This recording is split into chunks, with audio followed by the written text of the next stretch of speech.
don't see. I'm going to He's our secretary. I'm going to start the streaming temporarily so we can get that up and running.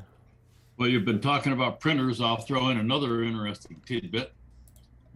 We use the Brother 2370 DW for the AERP tax aid, so a bunch of them all over. And the trick that Brother likes to play is they program the printer to say after X number of pages, oh, we've done enough. You might be getting low on toner. So it forces a toner cartridge change. And so everything's printing fine. You still got toner left. And it's pretty much locked up until you put another cartridge in. Now, once you figure out how it works, they do have settings where you can tell it to auto continue, and it will ignore the internal counter and literally keep printing until you actually run out of toner. But if you don't know that, you're prematurely changing out toner cartridges. Good news is for the printing, like our tax documents and stuff, we get it's the XL, so it's a larger cartridge. I think it's a 760, and we get about 3,000 pages of cartridge. So. Can you trick it by taking out the cartridge and then putting it back in? Nope. No, they have a chip in them, so it knows it's the same cartridge coming back. So and then you have these empty cartridges that you're like, what can I do with them, right? Well, once you realize what it's doing and go in and get the settings changed to auto continue, then you can put that cartridge back in and finish it. Well, that's good then. On some of the Brother printers, there's a reset software button where it will forget it's already used that cartridge and keep using it. You haven't found that anywhere on this model yet.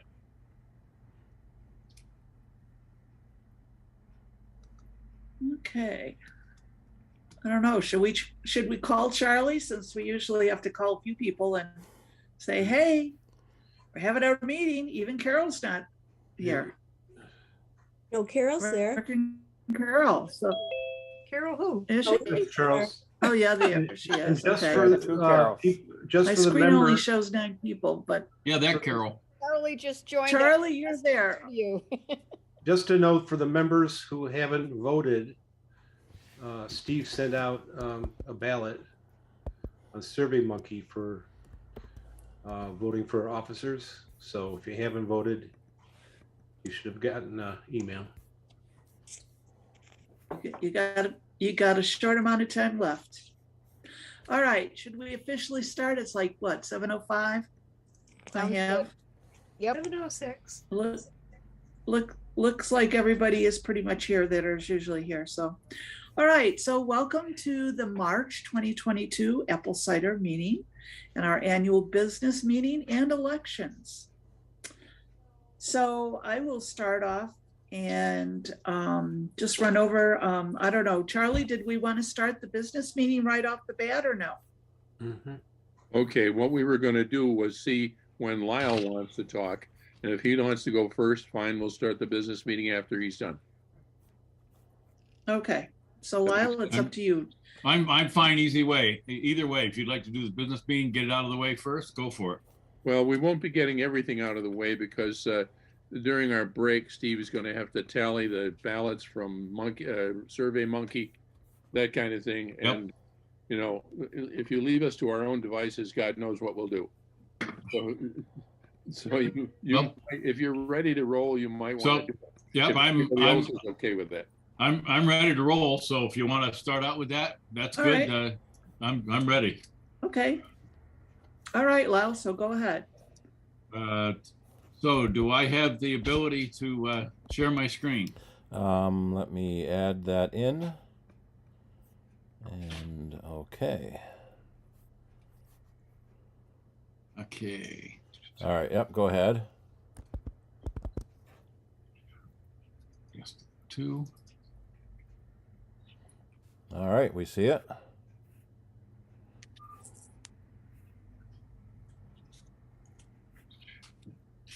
No, I don't need a pop-up. I just want you to start from the current slide.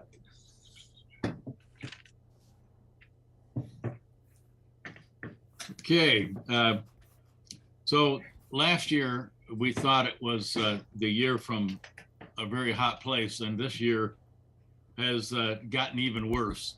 Combination of some of the COVID protocols, and maybe even more so because of the changes in tax law, both at a federal level as well as what's happening within New York State. Sort of as a free advertisement here, I'll run through this real quick, but just as a reminder, AARP Foundation basically is the nation's largest free income tax preparation service. The foundation is the nonprofit arm of AARP, and then that's really what drives the tax aid program. You can see it's been in effect forever at this point. We have funding from a number of different places, not only from the AARP Foundation, but the IRS gives us probably the major part of our funding, and we get annual grants from a number of other organizations. Those grants, of course, come with various criteria. So many people think, oh, I have to be an AARP member to use the service. And the answer is no. Service is open to all ages, strictly speaking, all incomes. There are no restrictions other than we are only trained within a certain range of tax returns. So if someone comes in real high income, that means they usually have some exotic investments, and we're not trained in them. So we're not going there. Likewise, as an example, one of our restrictions this year is anyone who has any investments or anything they're doing with virtual currency is out of scope.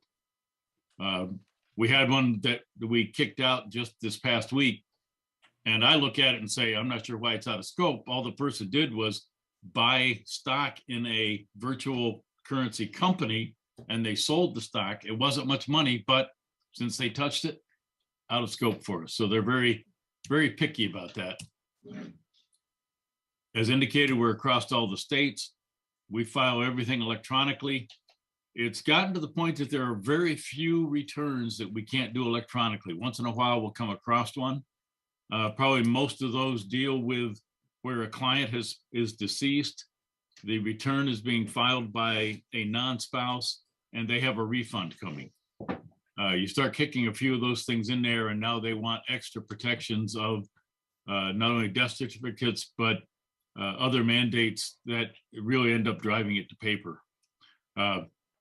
I didn't bother updating the numbers, but this gives you a feel for the reach of the program in terms of how many volunteers are involved across the country, the sites, and the number of returns that we prepare.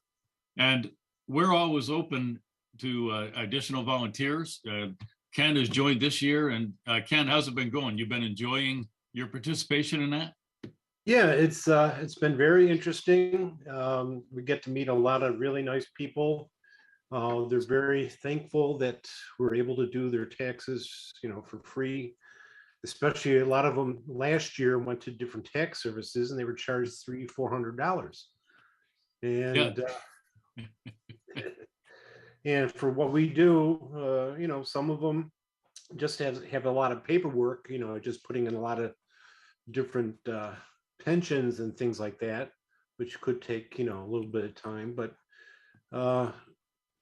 it doesn't cost anything and they're very appreciative. And I'm having, a good time. I didn't realize I've been doing taxes for 25 years in TurboTax, and I didn't realize to the extent of the tax law, and it's really been an eye opener and pretty enjoyable. Great. And yeah, the one point he made, the one good thing about last year, the people who went for if you will, private preparers really got an eye opener for the value of the service, especially those who charge their clients by the piece of paper that gets generated. And it's not at all unusual when we see clients come in from H&R Block or Jackson Hewitt. They may have had a simple return, maybe some interest, maybe a form of dividends, their pension, Social Security, and they're getting charged $150 to $200 for that simple return. It's just insane. So we're glad to be able to help them. They are very appreciative. And for those who say, well, gee, that's a good program, but I don't want to touch taxes, I still encourage you to volunteer. I can tell you that I have a person at each of my sites who is basically the traffic director. In other words, when the client comes in, they make note of, okay, yep, you have an appointment, you're on the schedule. And especially this year, where we have added complexity of preparation is separate from the client and so on. having someone who just helps greet people and help people know where they need to be and when to be there is just invaluable. So even if you aren't into actually preparing taxes, having you join the teams and help out some at a site near you is very helpful. So tax changes, both of these apply. Some of them, you know, we've been sweating over it. In other words, are like, you're kidding me, they did what? And I'll touch on that. And in particular, I'll touch on it with the New York State property tax credit. And if you're saying, what's that? Well, it's new this year.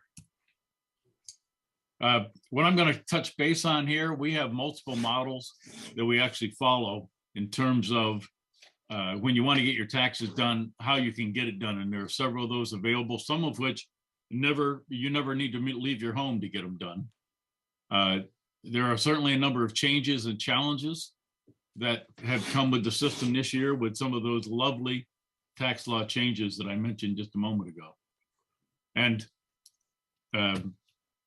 I swear to it, our legislators, and I think both Washington and for New York, they're smoking something with what they come up with.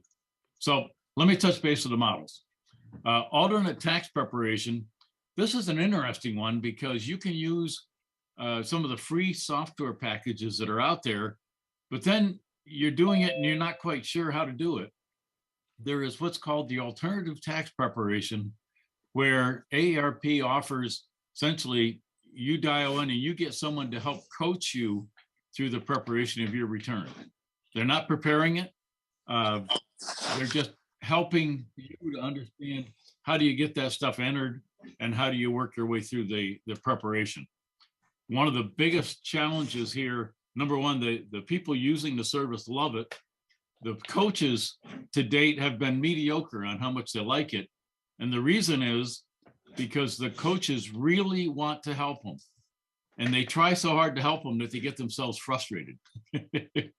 But that's a very popular offering. We also have what's called contact free. Starting this year, the tax software that we use, essentially we can open a portal. So as an example, let's say Steve wanted to use our service to get his taxes done. I would go in and open a portal. I would start his return. I would open a portal that would send him a link. Once he signs into that link, he can now scan all of his tax documents. He just uploads those to that link. I now have those available within the tax software such that I can go through, prepare the return. If I need to do certain interviews or get other questions answered, we can set up Google Meet sessions. When I'm done with it, basically the finished return goes back into that same portal. He can download it, print it, and we have it set up for digital signatures. So all that can be done with never leaving the home, but yet still having it prepared fully by one of our tax preparers. 2-visit scan model. This is what most of us did last year. I'm still using this model this year in Riga.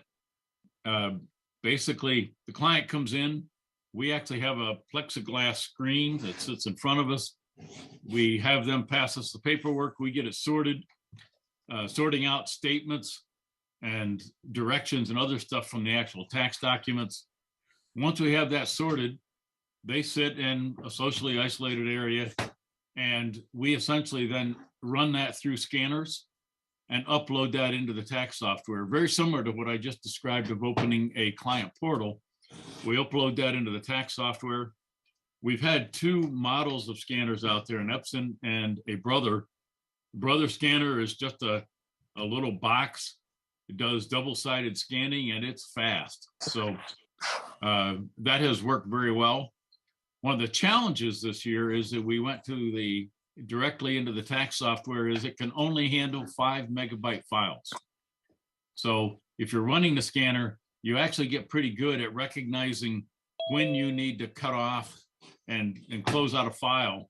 Typically, most of the scans we're doing involve 3 separate files that we upload just to stay under that 5 megabyte file or file limit, size limit, because if we go over it, well, you got to go start over. It's got some clunky user interface, but works pretty good and has been really a godsend. What we do then, volunteers working from home prepare the taxes. When they've been reviewed, when they've been quality reviewed, then we have the client come back in. It only takes about 10 minutes to print the return off, review it, have them sign the necessary papers, and we're all set. Drop-off models. One of the things that they had one of these last year that had insane requirements for security. And when I say insane, things like file cabinets had to be bolted down so somebody couldn't walk off with client paperwork. What we have is, and I'm using this in Chilai, is a same day drop-off model. What that means is the client comes in, we do an intake similar to what I described above for scanning. So it usually takes us 15, 20 minutes to go through, and we try to ask the questions that we need to ask that we'd like to if they were sitting across from us. Once we have those, we basically tell them, you know, you can wander the facility, you can go home, whatever you want. It'll probably take us an hour and a half, 2 hours. We'll call you when your return's ready. Once we have preparers sitting in the back room, so we're preparing on site. We just don't have the client sitting across from the preparers. Again, this is all being trying to be safe, being conservative in terms of COVID infections, both for the client and for our preparers. Once that's done, we call them to come back in. And again, only takes another 10, 15 minutes, print it out, review it with them, get the return, the signatures, and we're all set to move forward. This one, they had an interesting little twist this year. Earned income credit, for those that aren't familiar, basically this helps the low to moderate income workers. It helps get a tax break. And in particular, you've probably heard the stories of people that may be on welfare, and lo and behold, if they go work and they work at a fairly low paying job, they end up losing money. They would have been better off on welfare than they were working some. This tries to get at that in that it says, well, okay, if you've worked some, then you deserve a break. We want to encourage you to continue working. And so it's a graduated credit. The higher your income is, the less the credit is, but it gives them a credit to try and encourage them to work. The twist this year is they said, somebody, again, I love our Congress, looked and said, well, gee, you know, we've had COVID and some of the people are just coming back in to start working. Maybe using their earned income from 2021 isn't going to give them as much of a refund as they could get otherwise. Well, gee, let's allow them to go back and use their earned income from 2019 to do that calculation. All I can say is the good news is most of our clients are retirees, so this doesn't apply. But this is a real pain in the shorts when you do have a client that has been working fairly low income, and now you're starting to look and you have to go back and run a what if with numbers from the previous year. But if anyone here falls into that, make sure that it's getting evaluated looking at your 2019 income as well, because you could catch a bigger break with it. This was a headache last year, and it's a headache this year. Everyone should have received the economic impact payment, the EIP, in late March or early April. That was $1,400 per person. I have lost track of how many people don't remember. Now, I don't know about you, but if somebody puts $1,400 in my account, that sort of gets my attention. I tend to remember that.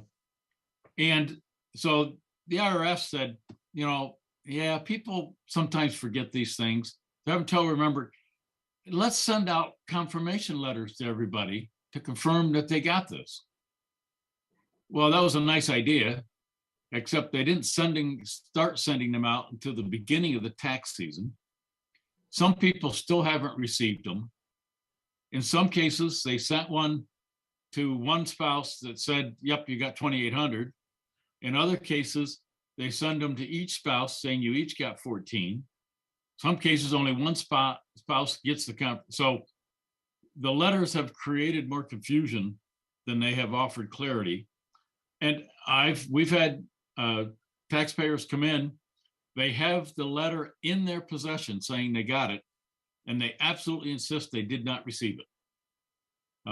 In our case, again, we are just preparers. It is not our tax return. We are not professional preparers. So if the client insists that they want us to fill out that return saying they didn't get it, we do that. They're just going to be disappointed because they're going to get $1,400 less on their refund than we're telling them. I mean,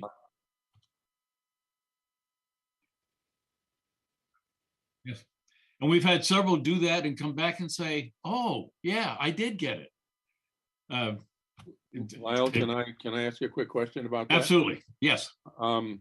We got a $1,400 one in 2021. Prior to that, there had been a $1,400 and then a $600. Were those both in 2020, as far as you know? Yeah, you had a $1,200 and a $600. The $1,200 came late in 20, and the $600 came in January of 21, but the $600 was reconciled on your 2020 return. Thank you. Yep, good question though. And so if those who insist on what isn't actual could end up delaying their processing, but that'll just be something that they deal with. Can I just Yes. put something in there with the economic impact? Yes. Payment. I'm working on a return now that in March, this person, he happened to pass away, but he did not get the $1,400 because his income was over the threshold of $80,000. He had $80,000, right? So that was over the threshold, so he didn't get anything. So now, in doing his 21 return, the income was way below the 75,000. So now he gets that $1,400 into his estate. So anybody who did not get it or only got a partial payment, and I have another one for my son, he only got a partial payment. Now his income is less for 2021. Now it reconciles. So now he gets the back pay for now 2 kids, because he just had a kid, and the child tax credit. So going from a refund of $5,000 to $15,000 is a big deal.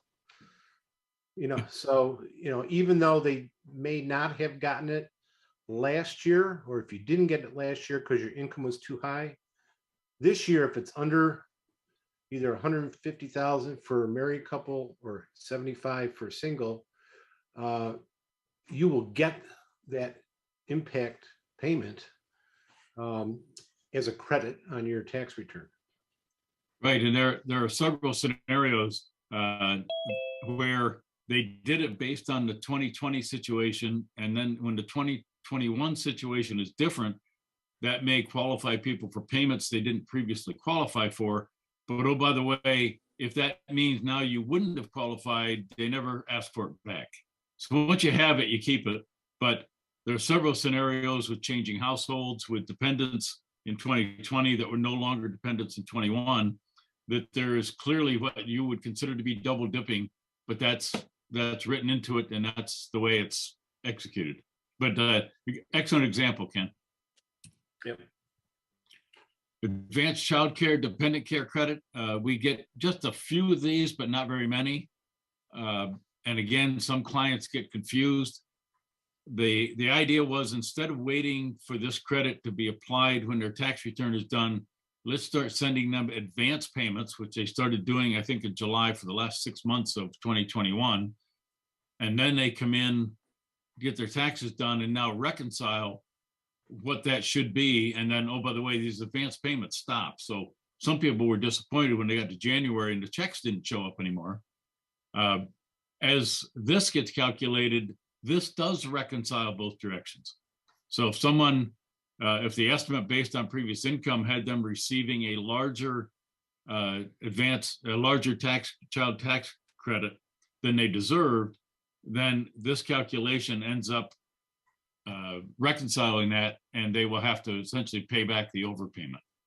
Again, we see very few of these, thank goodness. Here comes the fun one. New York State property tax credit. We finally had one of our counselors here at our site in Spencerport came up with a spreadsheet for this. Yes, that's how much of a mess it is. The property must qualify for the STAR credit. The income and property taxes need to fall within a certain range. Essentially, it looks at your adjusted gross income. It looks how much you're paying for property taxes. It runs it through a formula. And when it comes out of that formula, if you would get a refund of at least $250, then you will get a refund on your New York State tax return up to $350. And it's refundable. What that refundable means, you may not owe any New York State taxes. Doesn't matter. You'll get this money back. But mystery to me is, oh, by the way, if you go through this calculation and it would say you're going to get $249 back, you get zip. I have seen one of those. One of my friends has seen two at his site. Why they decided you had to get $250 or nothing, again, I'm not going to try and explain the minds that are operating in Albany. A rough formula to look at if you're saying, oh, gee, I wonder if I qualify, is if you take the property tax that you're actually paying and you take 6% of your AGI, subtract that 6% of AGI from the property tax, and you have more than $1,800 left over.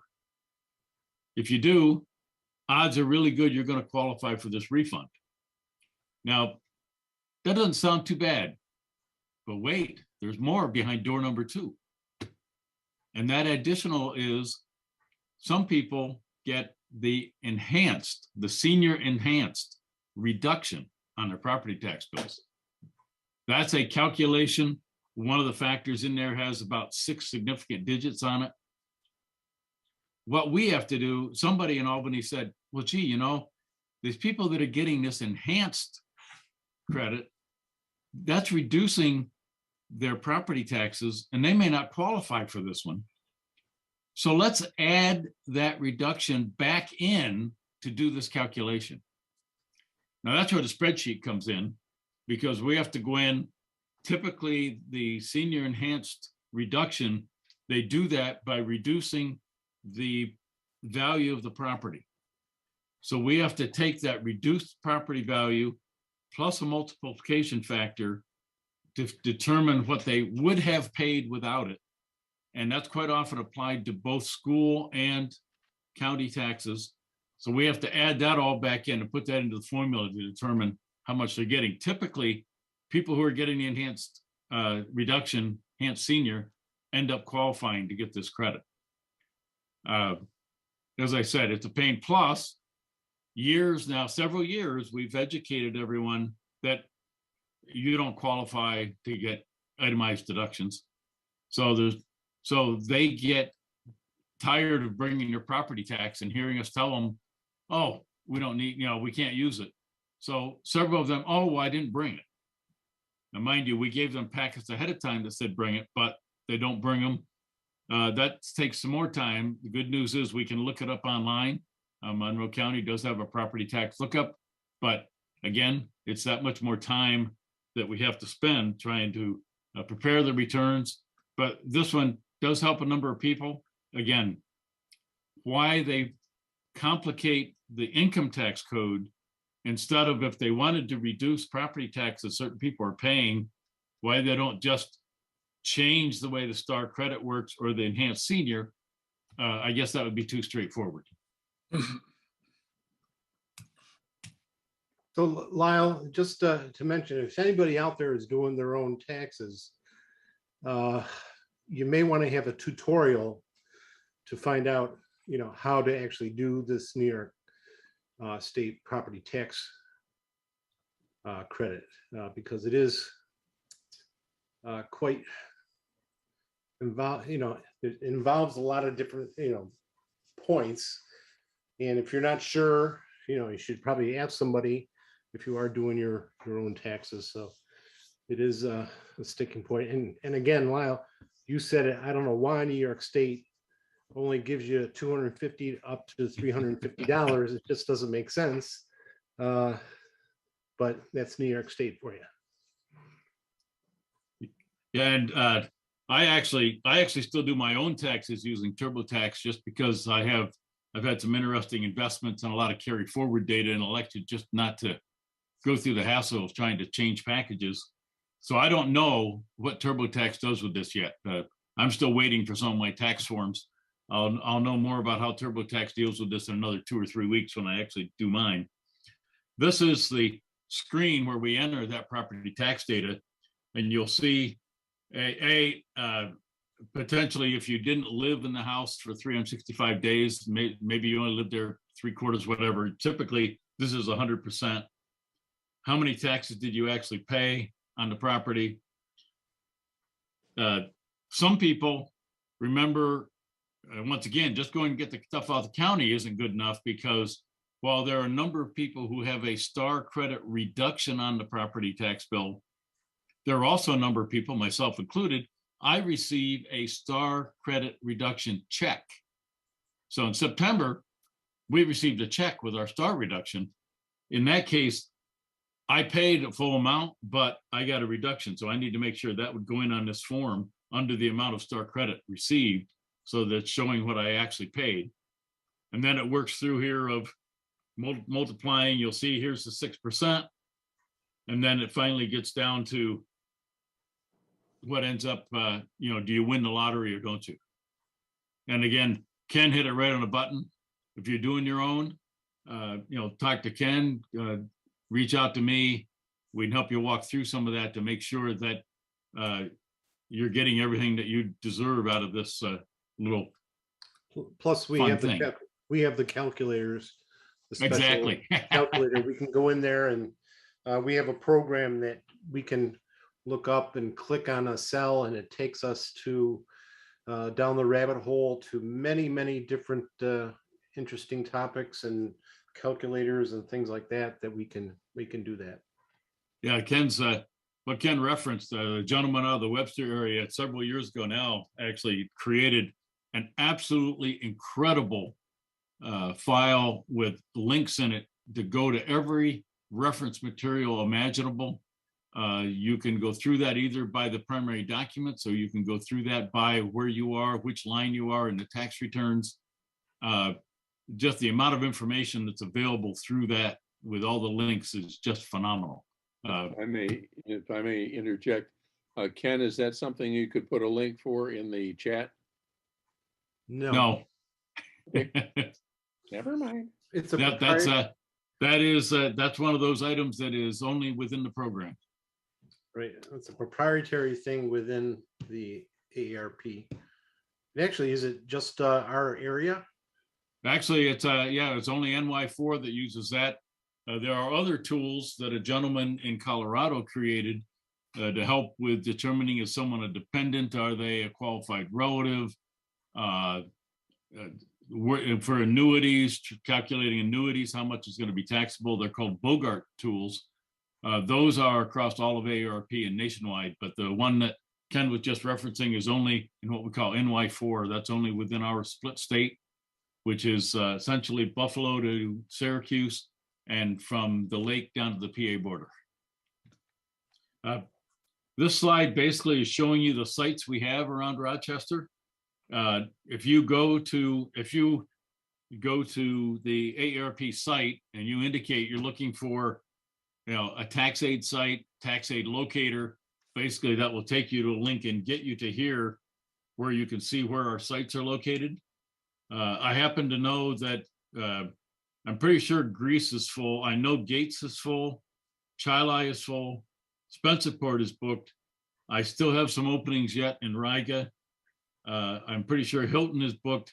I don't know about the other side of town if they're fully booked or not. Do you know if you are, Ken?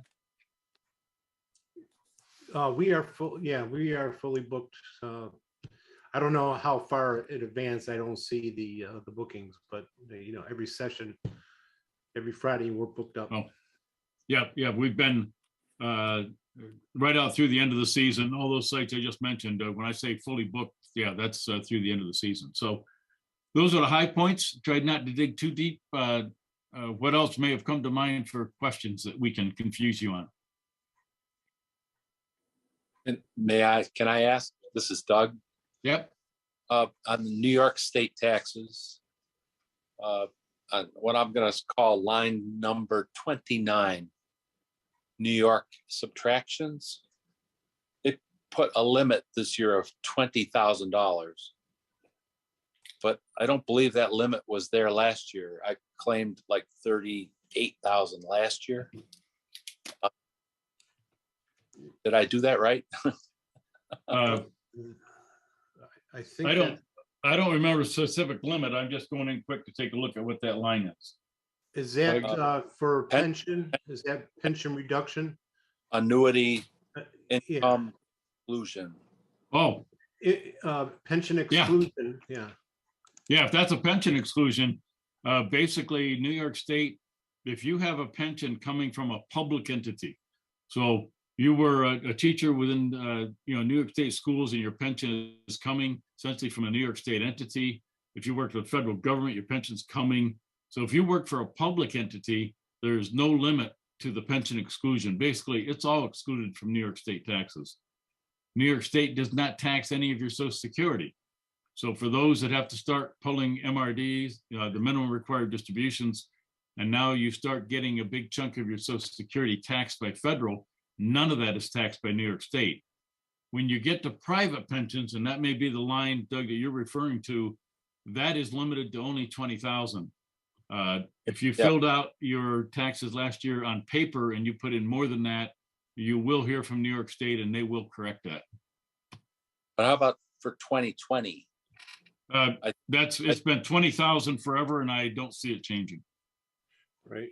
Oh, well, I had my taxes done at I paid a CPA to do them, and they put about $38,000 in that box last year.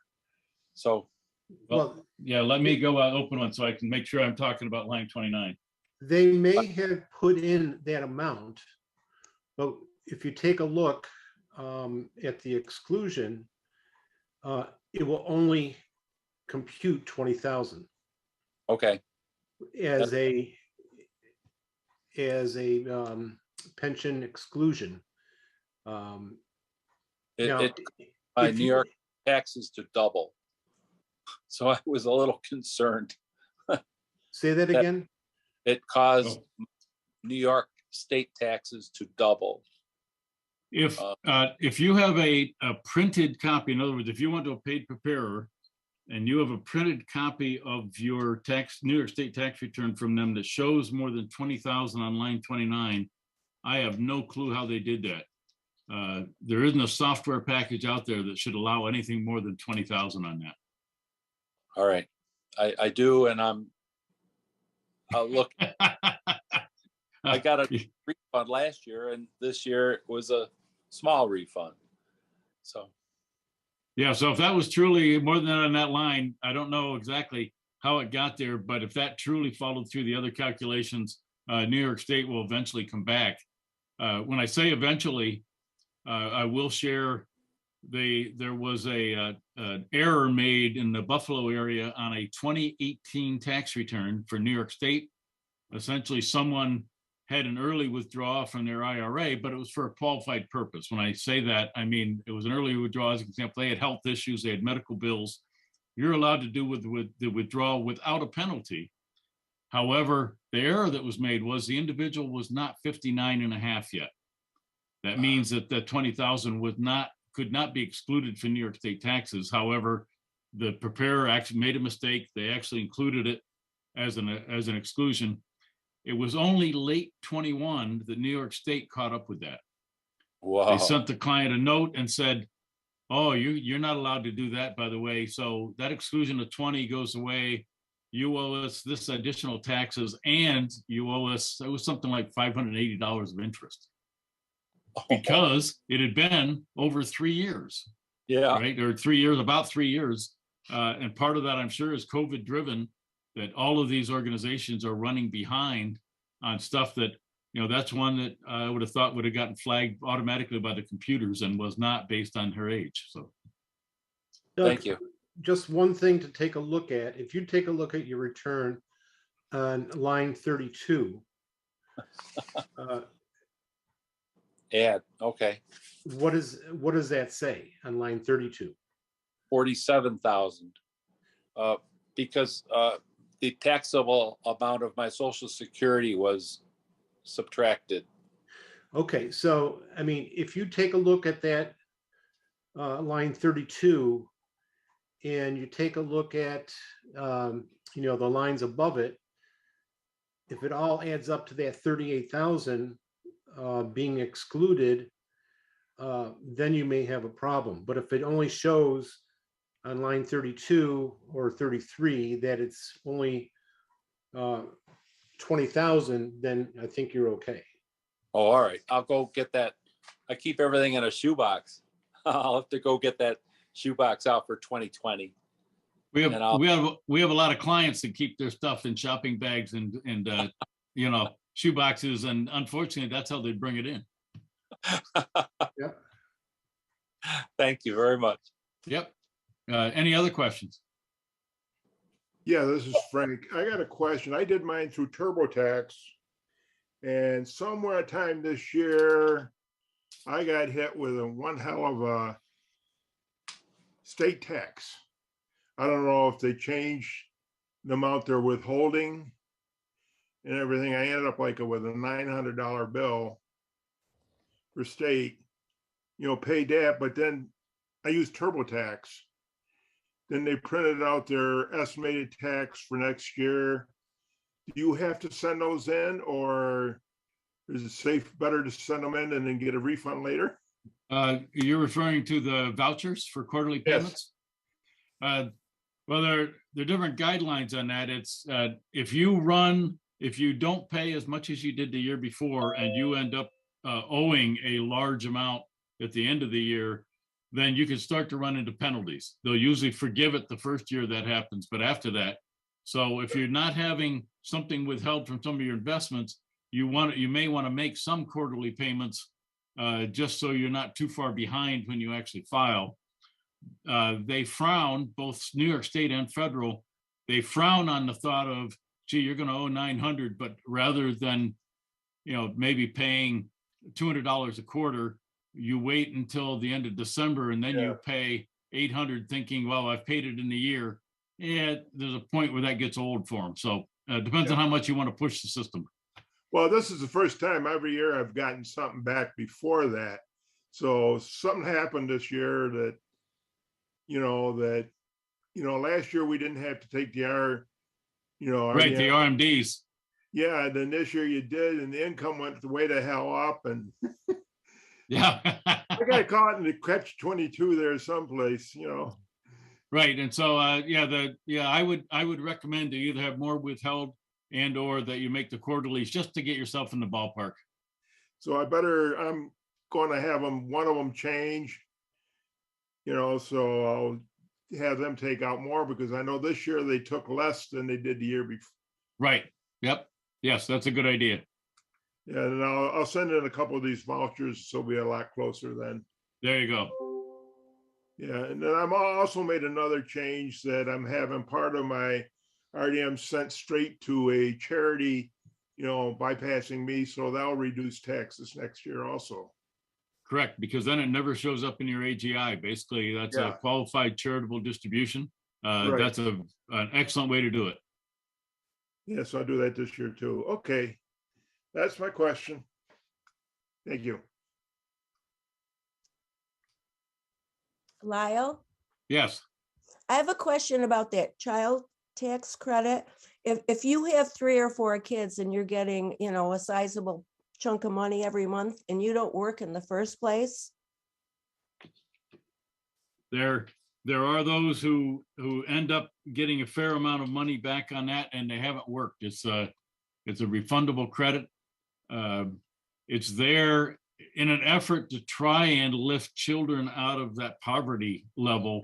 Right, but it should be for people that are working. You have to pay for childcare, not if somebody stays home. Am I correct?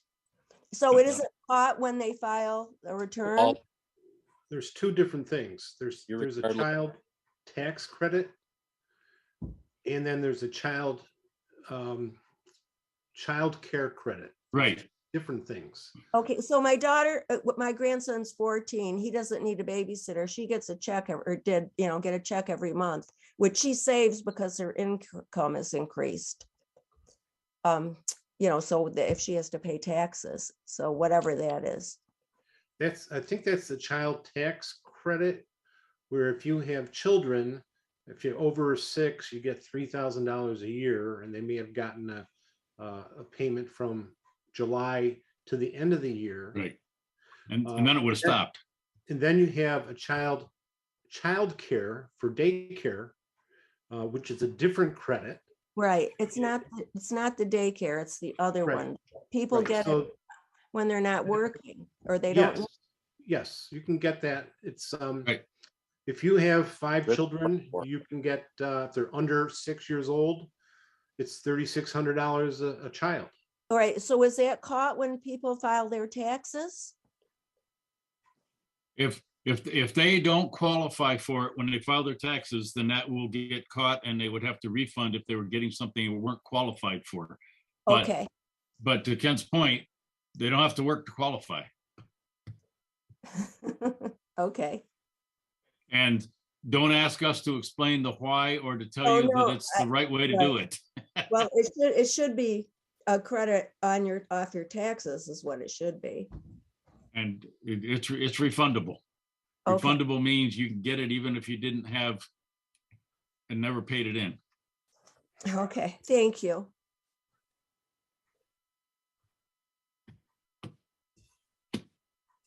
Looks like the questions are drying up.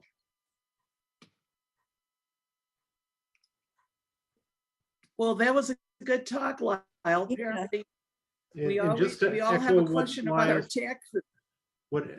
to echo what Lyle said about, even if you're not someone who wants to do taxes, but if you're looking for something to do, at our Pittsford site, we have 2 people who do intake, and people come in, they give them the forms, make sure they have all their, their ID and their canceled check Yep. and all this stuff. So when I go meet with the client, all that stuff is supposed to be filled out. I will have the documents, and then we just go through the intake form, so I know what's going on. But if you're looking for something to do, and you just want to do that, that would be a great way to help out. And as Ken said, I mean, most of these folks are deeply appreciative. I have had many clients who literally have left with tears in their eyes because of the help they've had. The stigma from the IRS is the boogeyman. People are afraid of the IRS. They're just afraid of a mistake on their taxes, and they are just so grateful to get this done. And they're even happier when we go through it and they're getting money back they didn't expect. And that's certainly happening on New York State this year because nobody knows about that property tax credit. And they're getting that, but it's very, very rewarding, and I'd highly recommend it. Yeah. One last thing I just wanted to say, that when we do our taxes, every tax return is reviewed by somebody else. So Lyle will do a tax return, or I'll do it, and then somebody else has to review it. And they go through all the documents and the social security number and make sure things are correct. And, we catch a couple little things, which is good. And so it's not just one person doing it. You always have 2 people that look over that return for your safety. We're always mid to high 90s in terms of accuracy rate, and the feedback we get from IRS is, in general, we rank above a lot of the professional preparers. And a lot of it's because of what Ken just shared. It's 2 sets of eyes and everything. In our site, we have a couple people who work for the IRS. We have a couple people that were tax preparers. So we have a lot of experience in our room. And in our room, if we have questions, we're just able, hey, can you help me out with this? I need to, answer this question. We can go back and forth with people in our room, and the taxpayers are not in the room with us, which is good because we can talk freely and come up with the right answer. So to make sure the return is correct. I don't know if they do that with your site, Lyle. Yep. Yeah, same Yep. way. Our preparers and my child eyesight are in the back room. So that's isolated from them, easy to reach out. Even when we were doing in person, basically, if you came up with something, that just means that instead of just calling out, you just got up and walked over to the person and did a consult. So, but yeah, it's very much a team effort. No one's an island. There's usually somebody that's going to be familiar or is already taking care of something that you're running into to make sure it gets. And then when all else fails, we have, fantastic reference materials. Ken shared the one, we've had one that's called a 4012 that we've had ever since I've been involved in a program, and I'm going into my 13th year now. That is also an excellent document to go back and look up to say, okay, how do I deal with this specific item? And so we have a very deep reference group that we can use, both hard copy and people.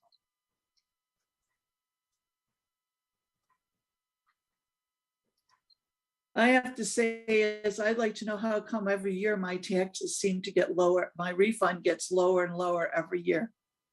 That's well, that It could just be a number seems of I keep reasons. track of it, and it's like every year there's like.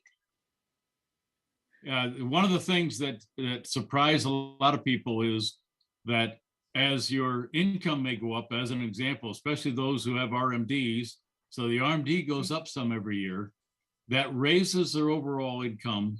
And then the formula that determines how much of the Social Security gets taxed, that means that more of the Social Security also got taxed. So your taxable income not only went up with the additional money you got, but also because more of the Social Security became taxable.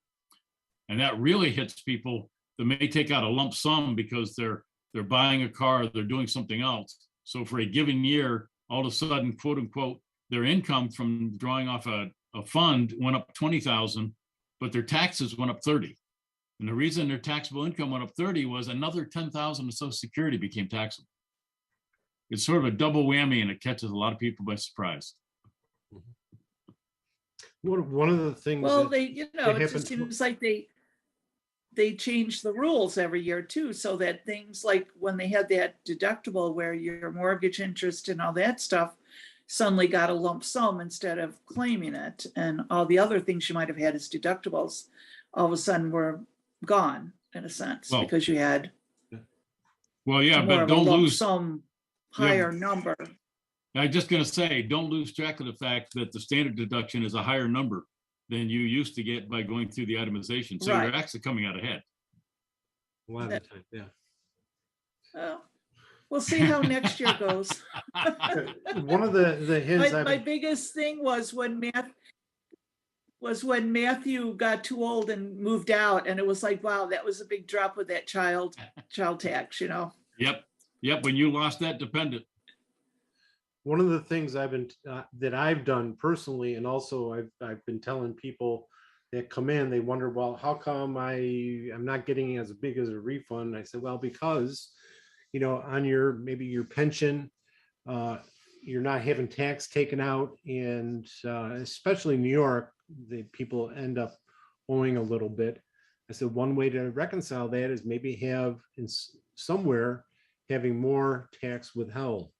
I know with our pension through the teachers' retirement system, filing zero, married zero doesn't touch anything with our taxes.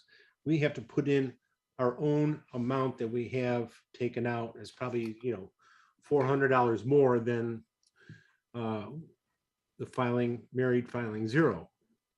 But that way, we end up getting money back at the end of the year.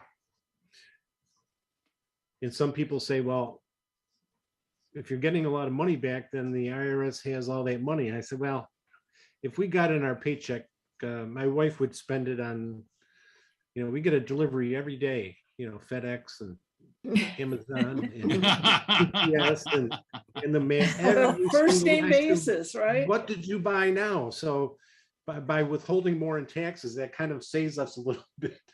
The one, Yeah. It's And like the Ken- old fashioned Christmas club. yeah, yes, exactly. That's your Carol. You hit it right ahead. That's the old-fashioned Christmas club. And Ken hit a excellent point. And I want to reinforce it is, don't confuse your refund with how many taxes you're paying, right? Because your refund is driven by how much did you have withheld above what you're actually paying. So, right, the thing you really want to control is that line that indicates how many taxes you're actually paying. And then you can decide, it's a personal decision. Do you prefer to pay at tax time? Do you prefer to get money back? Do you want a Christmas club? How you manage it is your decision. But the line that you really want to help with your finances is how many taxes are you actually paying? Exactly. Yes, exactly, Steve.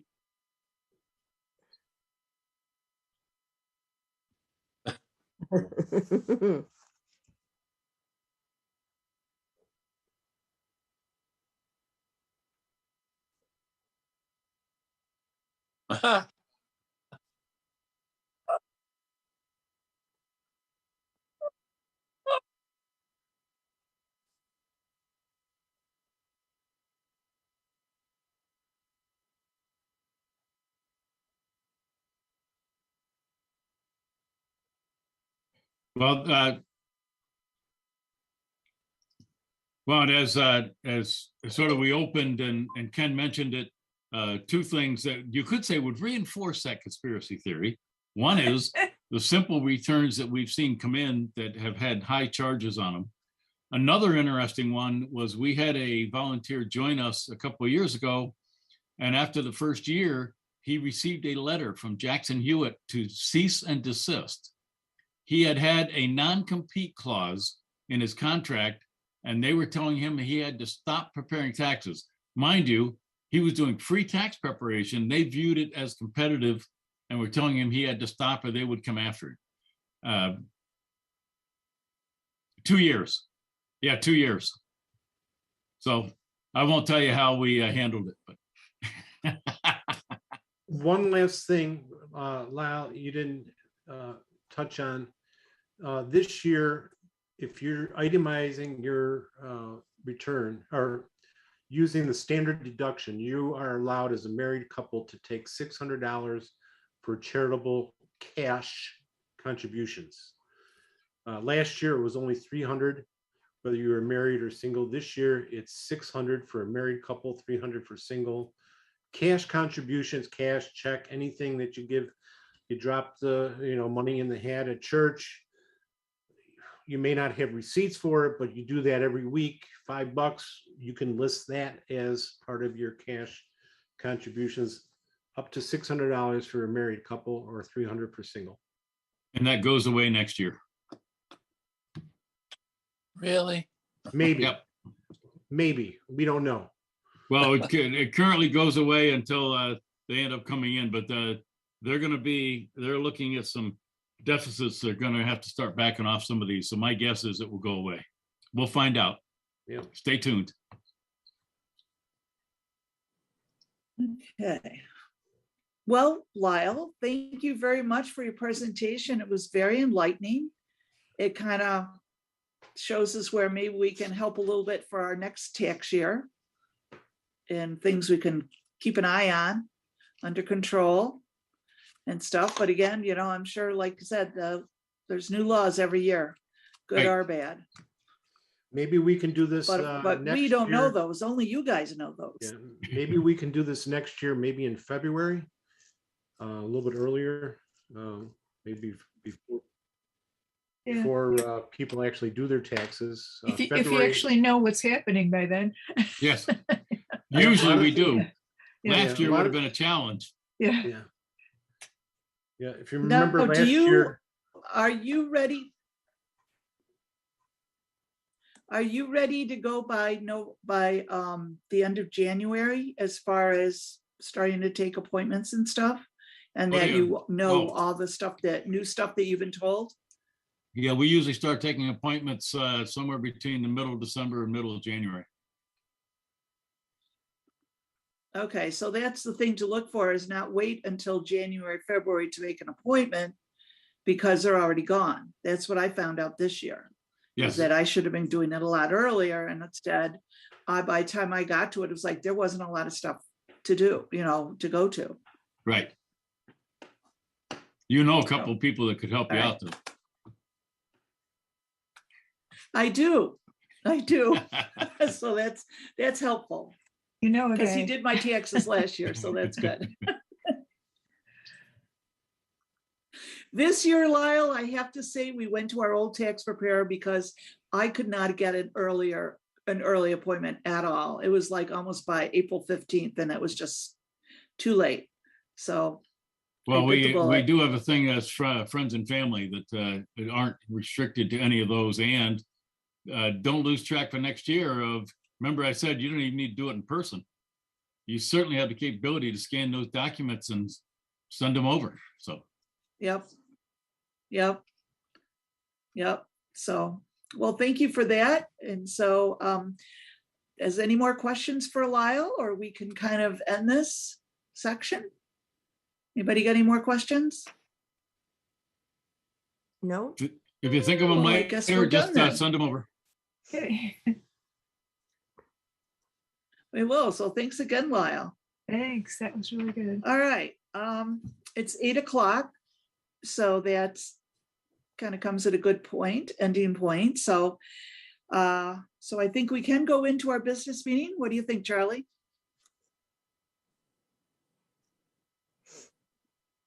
Can't hear you. You're Yes, muted, my Charlie. computer says There 8:05. you are. Okay. I'll go with that. I will be All right. butting in a few times because the agenda I sent out was missing a couple of minor parts. But you go ahead and call us to order. All right. So 8:05, I'm going to call our 2022 Apple Cider Business Meeting to order. Is there anybody out there who needs to renew their membership before we start? If so, contact Steve. And as Ken said, Steve sent all the ballots by SurveyMonkey out on Sunday, the 6th. So hopefully everybody has their ballot and has filled it out and sent it back. Okay. Our announcement of our candidates, in case you don't know who they are, is myself as president, Steve as treasurer and quartermaster, Charlie as secretary, Carol Areno as director, Bob Howie as director, Ken Schultz as director, Douglas Perryman as director, and Kim Leslie as vice president of publicity. Those are our candidates, in case you forgot. Okay. Maybe we should ask, is there anybody who did not get the email about the SurveyMonkey election? Okay. I got it, but I didn't fill it out. Okay, you got 2 minutes to do that, Linda. I do. Yeah, Yes, actually, you got a couple minutes to do that. Well, I mean, everything's all right the way it is as far as I'm concerned. well, just click on the dot. On the You dot. just Go crazy. Also, check the boxes and send it. we are supposed to ask if there are any additional nominations from the floor.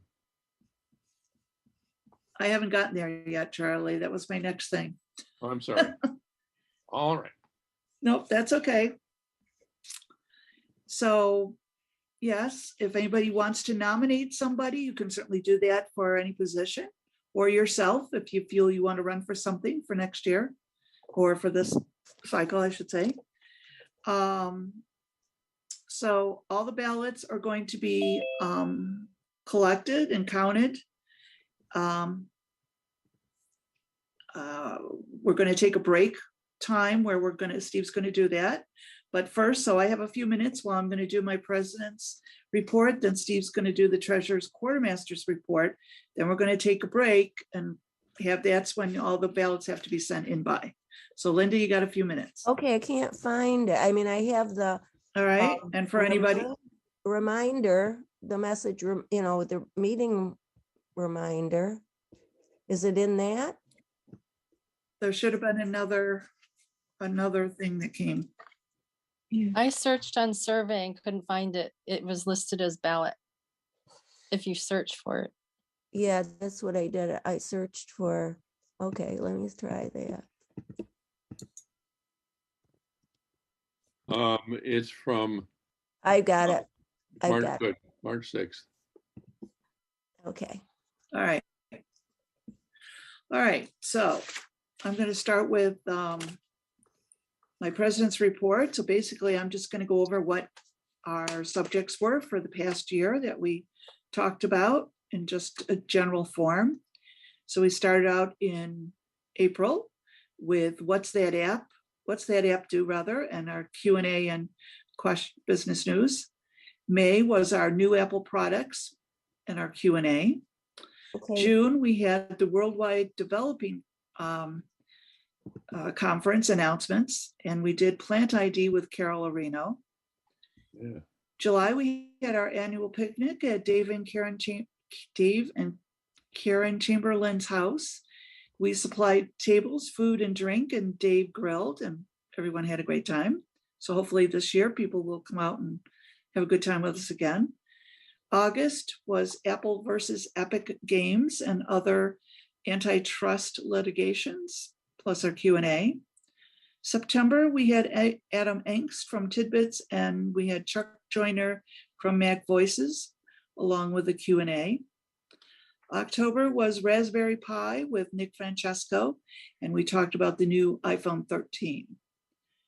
November was new Macs, and then new gadgets for the holidays. And also Steve bought a new computer for the club.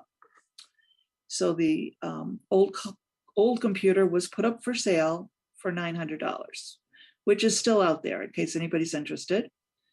December was Find My, and also about streaming SBs.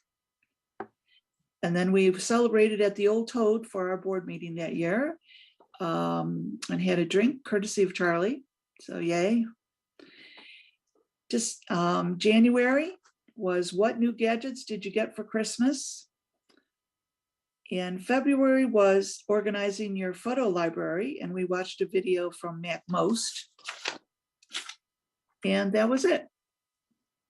So that's my president's report there. So Steve, if you want to do your treasurer's quartermaster's report.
Steve, can I interrupt for a moment about the Amazon links?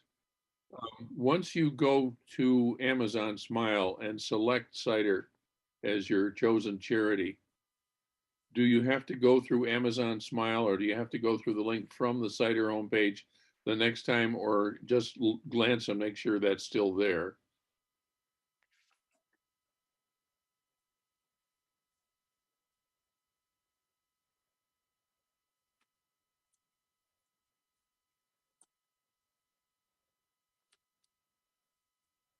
And the referral link is also on the CIDER homepage? Okay.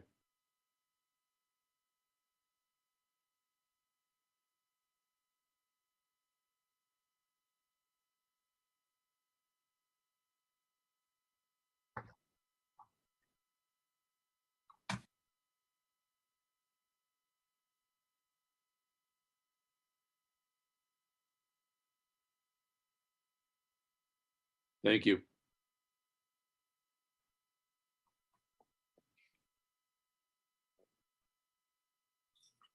Hey, Steve, what is the meeting facilities rental of $131.95?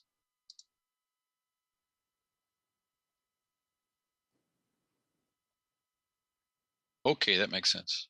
Yeah.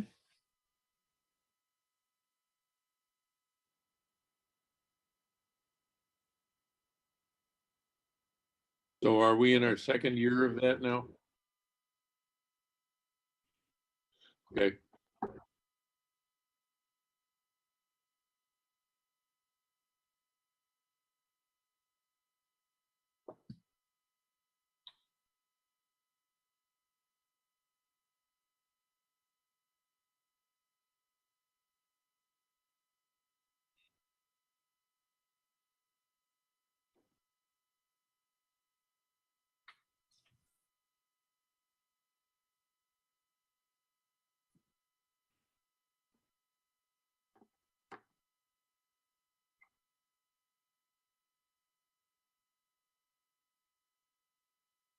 So did we use the TechSoup thing at all or not?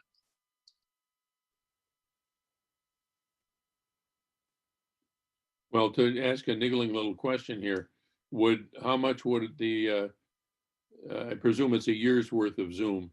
How much would that have cost if you didn't go through TechSoup?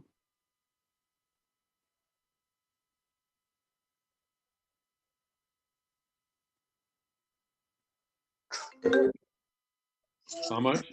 Honey, we got to end it. It was, Okay, so more than you ended up paying doing it that way. Good, good.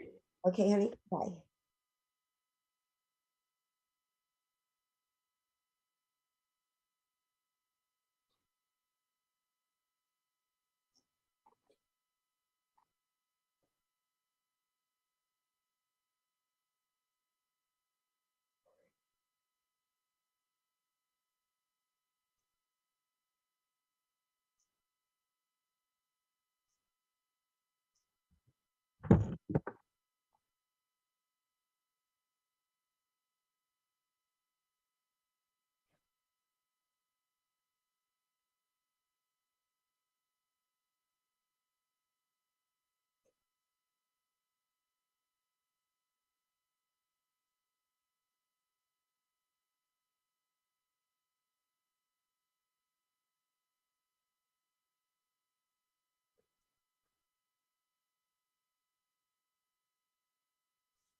Can I just comment on that question about the Amazon Smile? I have it set up through the Amazon app, and because I have the Amazon Smile, I just open Amazon and the top bar says Amazon Smile. So I don't have to do anything special but open Amazon. And on the top, Amazon Smile Prime is what it says. Yes, it's smile.amazon.com, but I don't have to, I just have to tap on Amazon and it every time. So I don't have to remember to do anything special.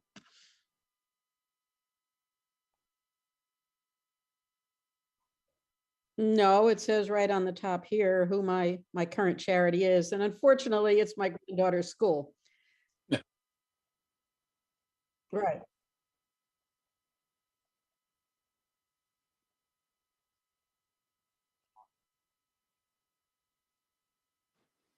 Okay.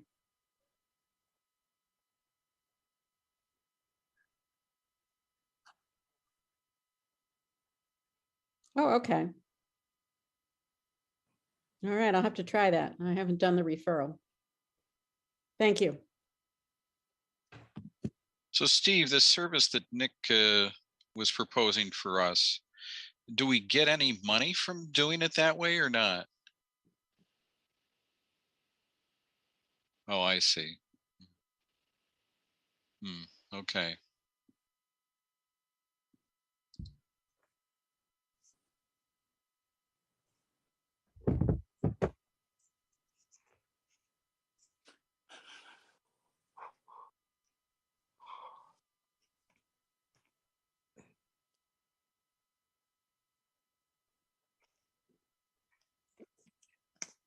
No. Oh, Steve, did you end up changing the PO box? Did they change the amount?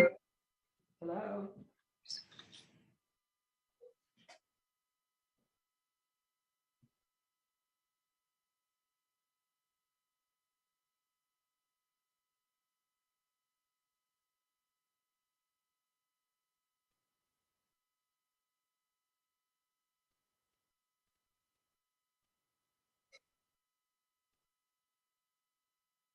Oh, okay.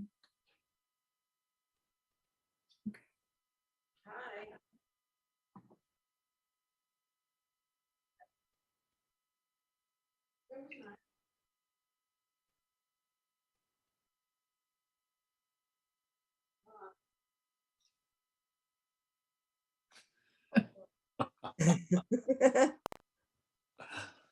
So Steve, who is our web host now?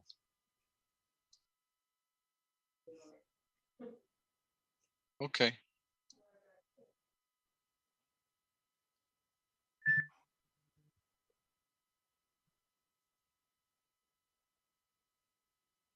That's a good deal. Can't beat that.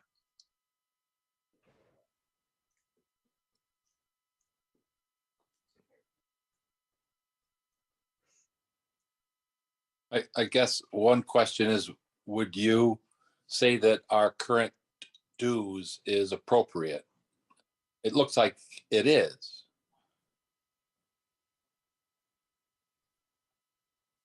Only take it every 8 hours.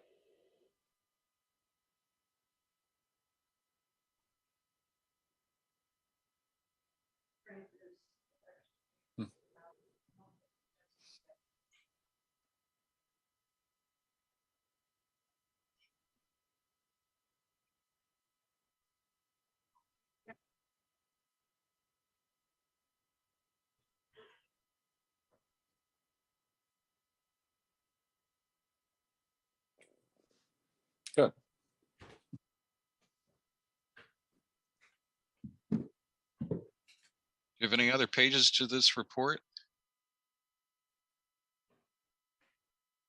Okay. As far as our equipment goes, are you covering that in your quartermaster report or what? Okay, I'll wait for that then. Steve, how many paid members do we have at this time?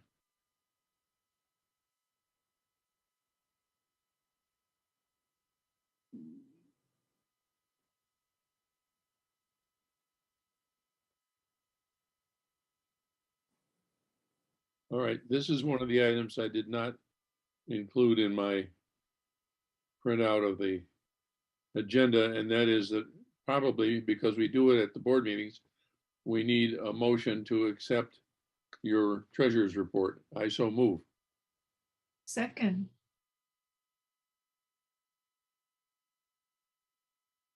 And then discussion. And then a vote. Yay. Yay. Yay. Aye. Super. Aye. Thank you very much. There was.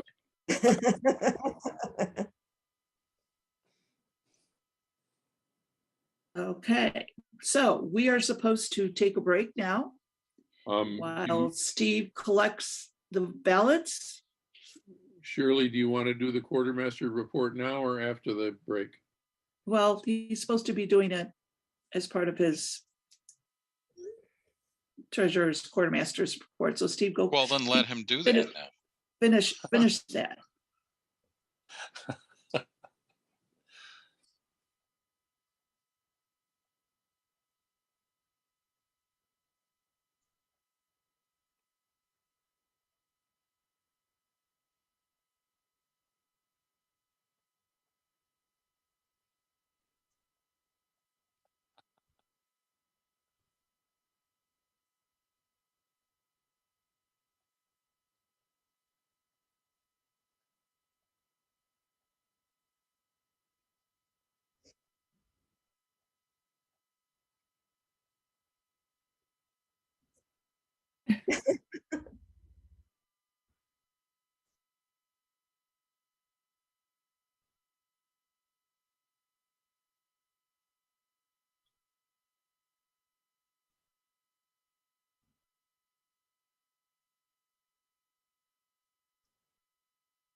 No, I did go to East High, but I did not go to the staff calf room itself. Things were a little awkward with the COVID precautions, but I was told by Yaroslav, the evening custodian, that the room did not have that screen anymore.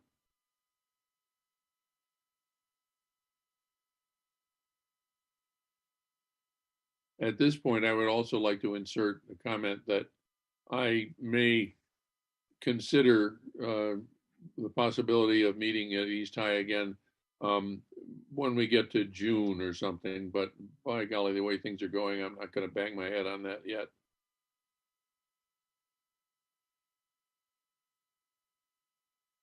Right. No, right. But I need to think about it in June because you have to send them the application and the insurance certificate if you're going to do it. So, but that's that. I mean, you know, pigs may fly. I don't know.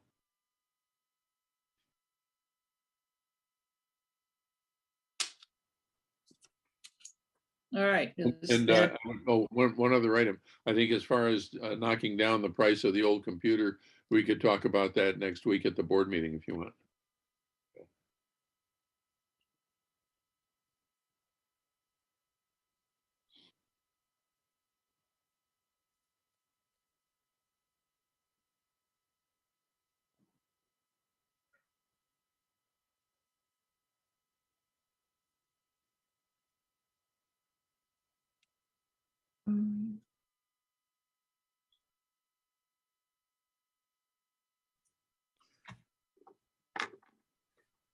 You said there was something about a memorial.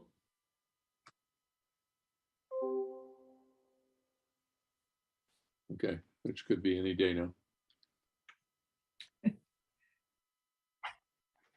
Not quite yet, I don't think. Next No, week, but daylight saving. I think it's the following weekend. This coming weekend is daylight saving time. Right, it's the following weekend. That's the first day. It's the following week. And Steve, did you have on your treasurer support about how much we made from Amazon Smile for the whole year? Which was $201.88. So thank you to all the people out there who bought Christmas and whatever they bought and helped contribute towards the club's budget, so to speak. All right. Okay, now we can take a break. We'll take, how long do you think you need, Steve? 10 minutes? So about 8:30 or so? I sent mine through. Did you get it? Oh, okay. Well, I did I filled it out. We have, by my count, 17 people in the Zoom meeting, on and off. Yeah, that checks. And so I am not sure you're going to get any more.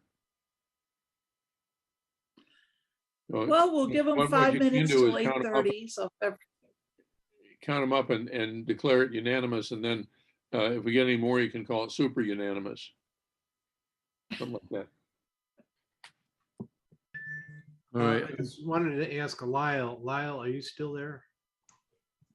I don't. I think he left. Yeah, no, he's got about. He's still He didn't on. leave. I was just on mute. Oh, okay. Yeah. Lyle, I just wanted, I'm gonna probably get in touch with you because I have a situation with a death in the family.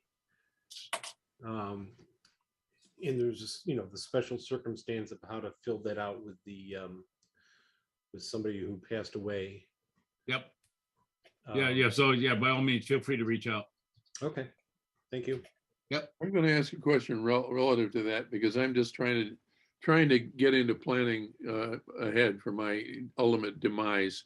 And I emailed the online taxes company that I did my taxes on this year and asked if I could use their software, if somebody else could, once I'm dead. And the answer was yes, but I don't recall from seeing the filing statuses on like the 1040 or 1040 senior, as they printed it out for me, that there was one for deceased. Do you just make it single and deceased or what, you know? Yeah, what happens when you fill out the return, basically when you indicate the person has passed, the software on their name on the front of the 1040 behind past their name on the right side will print deceased, or it'll be printed right at the top of the 1040 that the individual was deceased and give a date. So you would have to enter that information. Right, that gets entered into the tax software, correct. Along with the name, right? Okay. Right. Thank you. I'm looking at the applecider.org website. Where is the link for referrals?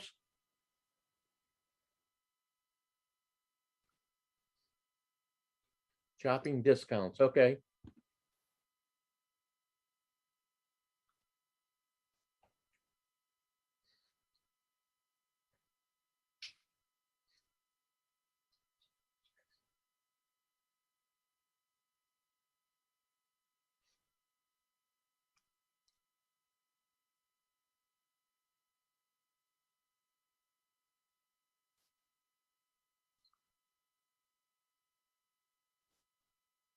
I'm gonna go downstairs and take my break. Okay. And once again, just to be a silly stickler, I would point out that it's not a discount. It's a donation to CIDER, but you don't get any money off your purchase. Right.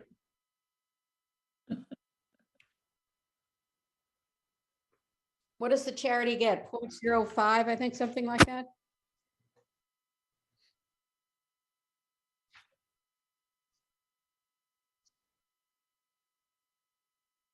Ah, okay. I mean, the charity. I think the charity gets. So maybe that should say shopping links instead of discounts, but I'm not gonna push that. One other comment.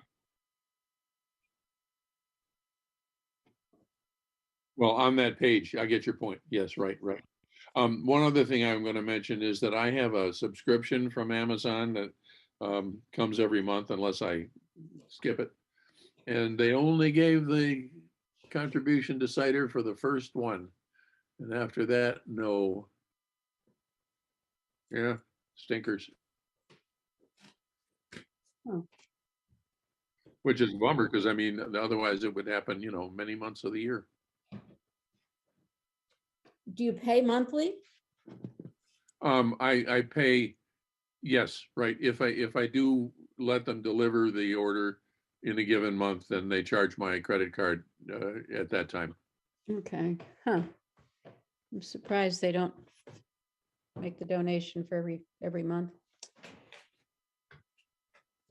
Yeah, I mean, I haven't actually checked it in a few years now because the first time I set it up, I went through that and that was the situation. So I'm assuming it still is, but what do I know?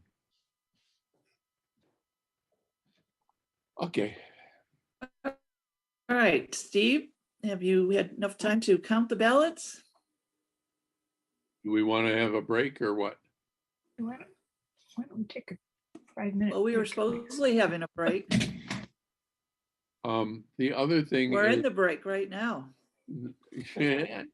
and in the course of that process, Steve, I don't know if you have a means to print out a paper printout of the results, but in past years when we were meeting live, we did archive the ballots to your basement.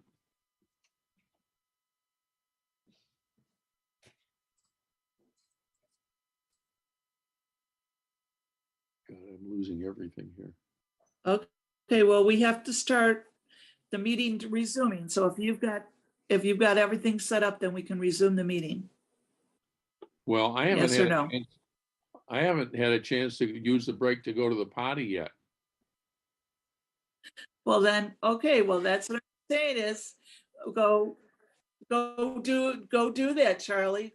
We can See ya. start in a couple minutes again. No Just problem. make sure you mute yourself. I was just going to say that, yes. I suppose closing the door would work too. Yeah, mute and stop your video. Yeah, we all saw those videos from the early days of Zoom. Oh, I didn't, but Yes. I did. There's that commercial on TV. Of course, I don't know what it's for. Where the guy comes out, oh, are we ready to start? And everyone's in the backyard and they're like, and he's not wearing pants and he's just in his underwear. And he's like, oh, I thought it was a Zoom meeting.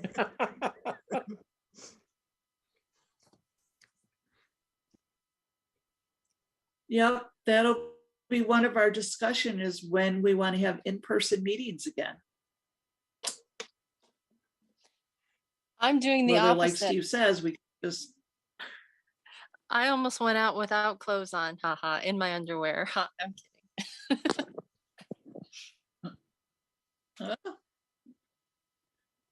Get used to wearing your pajamas in the house and just go out in public. There was a place where I saw they had a dress code for some restaurant and they said, please, no pajamas bottoms.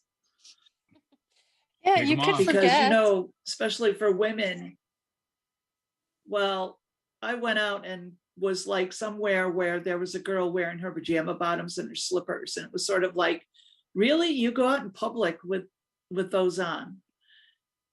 Like, you think that's acceptable? And it's like, well, must be because nobody stopped her. Nobody said nothing. Except you. But no, I do I think just you kind of could looked forget. and I sort of just- said, I mean, it wasn't that big an issue to get excited over, you know what I mean? It was, but you know what pajama bottoms look like, and they don't look like pants. Especially when they have prints and animals all over them and whatever pajamas come in nowadays, you know, versus you don't have a pair of pants that have those characters on them usually, but you know, pandas and kittens and dogs and fuzzy pink slippers. So They're but- probably pajamas. I Yep, have some that's what I pajamas said. that So look you like know they're pajamas. wearing pajamas when. I have some pajamas that could pass for clothes. You know, I have but some, but I never wear them. I guess it part- just means that warm. we've lowered our. It's What? lowered our standards as far as what we consider presentable in the public. You know, and probably COVID pandemic thing went and probably enhanced that, oh, you could go out with whatever you got because nobody's going to see you. You're not going anywhere. So who cares if you go pick up your mail in your pajamas, right? I think it's been quite a while since there've been any standards for that. So, One guy did get called on yeah, I know. neighbors for picking up his mail in his underwear, but We went to Stone Place the other day when it was really warm, and there was a bunch of young teenage girls, and they started messing around down around the canal where they could get down into the canal and walk along it because canal water's down. And one of them decided that she was actually going to wade across the canal, you know, up hip deep in the water. And she did. I assume she was the leader, but she didn't drown. Well, you know, it's like they don't think. You know, they're just young and they have no clue. I'm sure she was thinking. There's she no was brains thinking- working yet. She was thinking it was cool. I'm sure it was. I bet it was. Yeah, and it probably was. It probably was cool. And she probably put her foot in it and said, "What am I doing?" And just had to save face and had to keep going. She did. All right. So let's get back to our meeting then, and it's what, Resuming at- 8:38? yes. 8:38, we're resuming.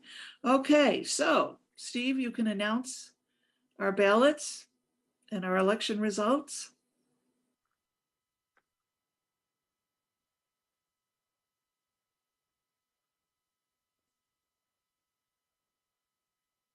Yay!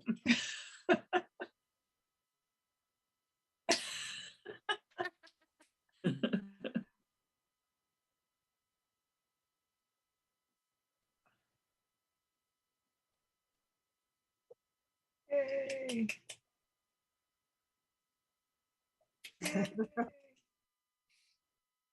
Woohoo.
Okay. I second it.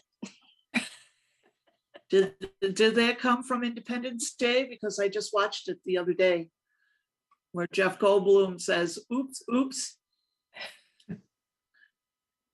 All right. So congratulations to all our, I new want to board know members. who that person was that voted me for programming. What are you doing? Who did that? It's a secret ballot, Ken. Right. I So- would like to so- express, I would like to express my appreciation to all the people who serve on the board and keep it from feeling like a lonely and desolate sort of thing. And I think that this is also a point where Ken needs to say whether he wants to be VP for programming or not. And what does that entail? Since You we have generate- to find, topics for us to talk about. Or people. Well, you know, I don't talk very much, so I don't know. Yeah, I know, that would be real hard. Yes, I'll accept. You will. Great. Okay, very Yay. I'll good, Ken. accept. Why not? Yay, we have a full slate. Yay, so Woohoo. welcome. But you get Our to official define what vice- the duties are. Well, That's right. Is that means also I can delegate. that's right, you can. Well, that means that you're vacating your director position and becoming VP for programming. I guess so. All right. Well, thank you for doing that. Well, you're welcome. And we also have many directors' positions open if anybody else is interested in going to join the board. Carol, Yes, Carol. Carol M. Oh, come Yeah, on, Carol. She can The go more the and merrier. she Come can on, be a Carol. director. You could do it, Carol. Yes, you Yeah. could. All you have to do is just sit and listen. That's all. Come on, Carol. And you do that already. I'll so- think about it. Yeah. I mean, Okay. All right. How about now? That's Oh, Yes. that's true. true. The thing is that, oh, what the hell was I going to say here? You can always visit the board meetings as you have done sometimes, Carol, Emma, and you can also always join the board anywhere during the course of the year. If you decide you want to make it official, then we just vote you on and there you go. Okay. Yes. So if you come to one of our board meetings and you say, hey, I can sit here and do this, There you are. Okay. Thank you. I'll consider it. Okay, very good. All right, so do we have any old business? Do we have any new business? If we have none of those, can make a motion to adjourn our business meeting. So moved. Who would like to do that? So moved. Second. Second. Oh, yeah, lots of seconds. Ken Third. is a second. Third. I was the Who third. who came first? I think I did. Bob is for his Bob, you- motion. Seconded by who? Carol or Ken? I think Ken, I think I heard a male voice All say right. second. And All right. now we vote. Yeah, All in favor? hang it up. Aye. Aye. All right, Aye. so it's 8:44. Right. All right, so now that ends our business meeting. So now we can go back to our regular meeting. And did we have anything planned for what we were going to talk about as a subject? Yeah, get through all that Apple news All right, and all well, the why new don't you do machines. that? I got a little ditty I want to throw in here. Last All month, right, I was apprised of some group that we could go to and join as a member organization, I guess. I went to their meeting. It's the AW, let me think. yeah, it's got a lot of initials. Yeah, I got it here. AWU something, right? And there were about 50 to 70 people there at the meeting. They were from all over the world. Users groups, and they talked a lot about, I hope I get invited back and get to know more about them. One group was, they're all struggling like we are, to keep our membership up and stay viable. I found it interesting that one group in Connecticut joined en masse a group in another state. And so it's like, we get somebody from Pittsburgh, a group in Pittsburgh, and they join Apple Cider, and they all of a sudden we double our membership. And they do their meetings by Zoom. And it's very interesting. One thing that I've been saying for years is that we really need to increase our membership of young people, women, and minority peoples, if we really want to survive. But the talk about encouraging young people to join across the spectrum of people that were in this meeting, they kind of poo-pooed that. They said, you're not going to get them, and that's, they've got their own resources, and we really don't need them. And I found it interesting. They made a persuasive case for that. I'm not quite convinced, but this is a resource that we should try to coddle up to and become a regular member of this group.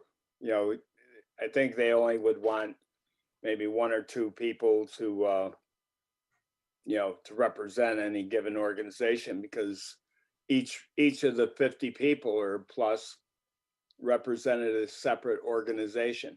And they had them from Australia and, I think Hong Kong, if I'm not mistaken. And then there was all over the United States. There were a couple from, Sweden. Yep. And the other thing they talked about was in-person meetings within their local groups. And a lot of members wanted to stay with the Zoom. They found it just much more convenient. And it was very interesting, very professional, very organized group. I was highly impressed. Oh, What time of day did it? What was this? The Apple World Users Group or something? I think so. Let I me don't find. remember the name.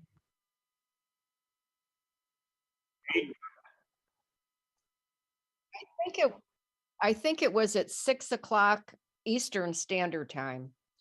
Tom Piper is a coordinator, report from the AUG Futures, whatever that is. But the word letters says AWUGU. Awugu. Apple World Users Groups United. Who knows? Okay, yeah, yep. I think that's in there somewhere. And there's a bunch. Maybe I could even forward this letter. It's got links were offered for further information on the meeting's topics.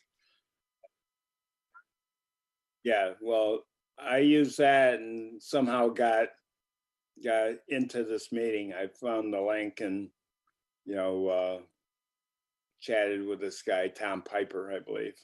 Are there dues? I don't believe so, no. But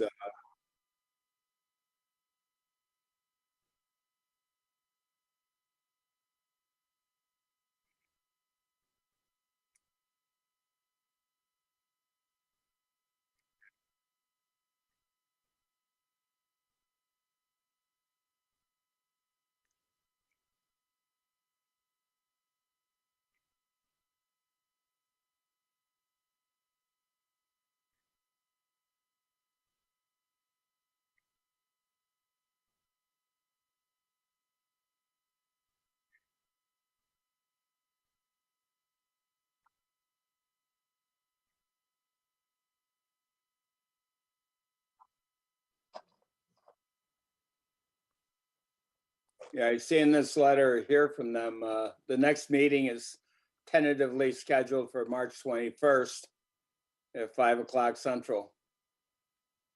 Registrants will receive an invitation. So I guess I just have to send them a note saying I want to be invited and I'll get an invite.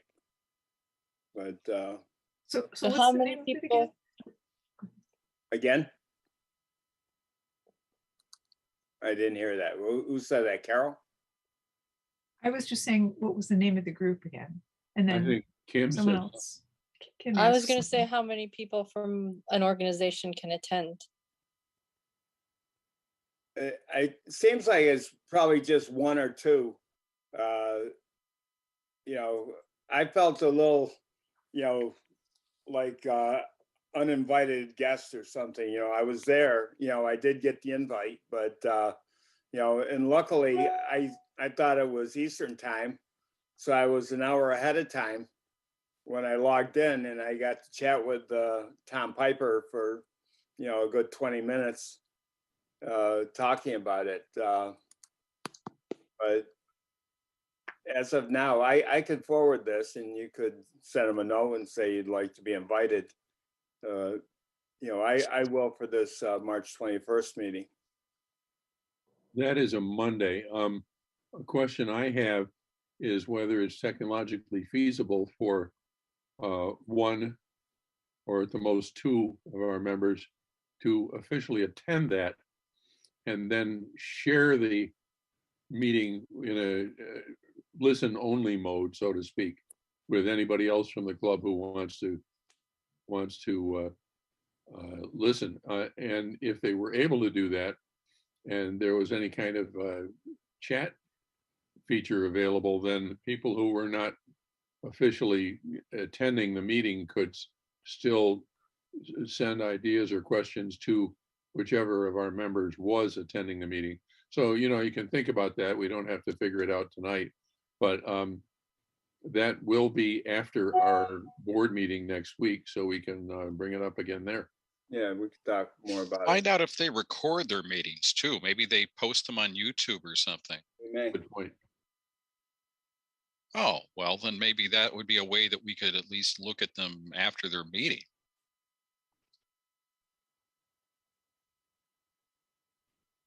Oh, okay.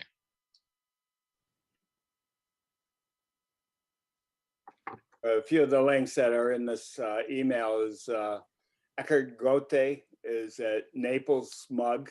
I think that's the one that acquired the Connecticut group. The Connecticut group joined the Naples Mac user group en masse, and they doubled their numbers. And so now they hold their monthly meetings, Zoom meetings with people from Connecticut and Naples, Florida, joining at the same time. Then here's Charlestown Apple users and other groups, PMUG, whatever that is, I don't know.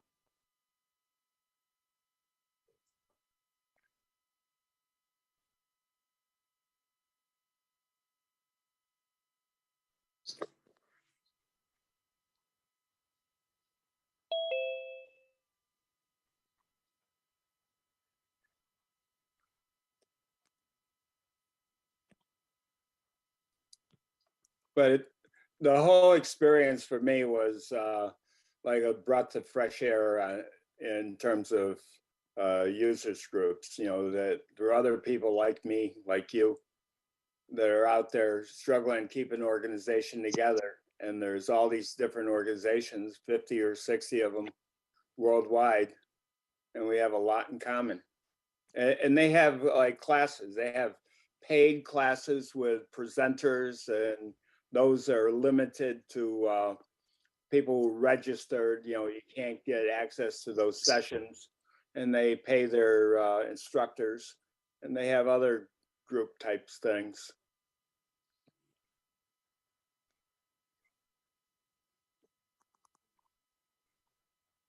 Oh, you saw my picture there? Let me see. I know I was there and I was gone. Yeah. I was in my invisible mode. Didn't know I could do that, did you? Sometimes I'm right here and you can't see me. Okay, well, folks, you can discuss that some more at the next board meeting, and maybe we need to move on with all the Apple news. I'm done. All right. Well, thank you, Bob. Yeah. All right. So, Steve, you wanted.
Yeah, on the actually, I'm not sure whether it works on MacBook, but it works on the iPad Pro.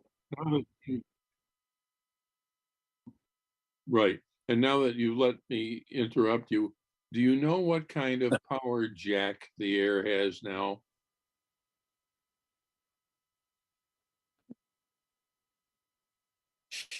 They used to be Lightning, and they did good. Because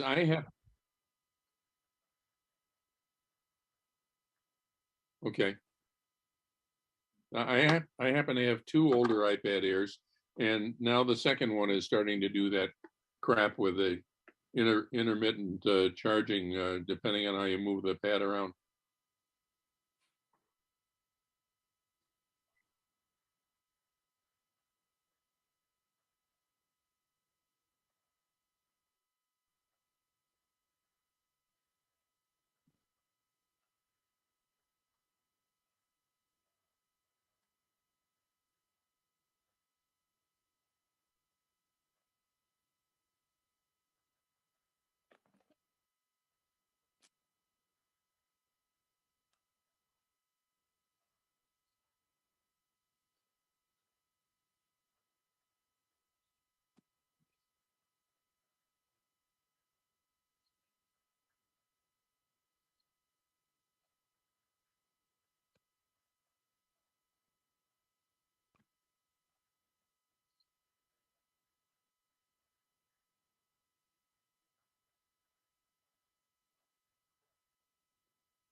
Steve, does that mean it has a home button or not?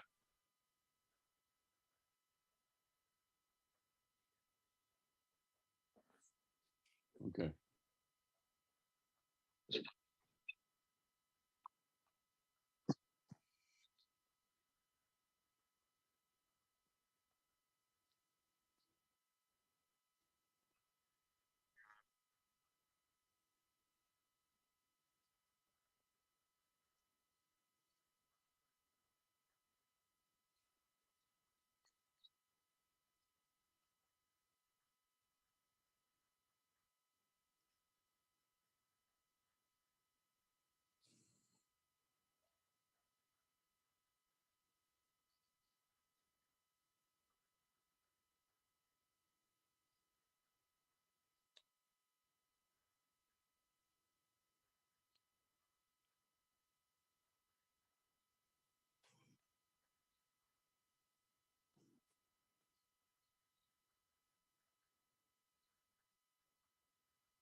Is there a mic as a part of that jack for the headphones?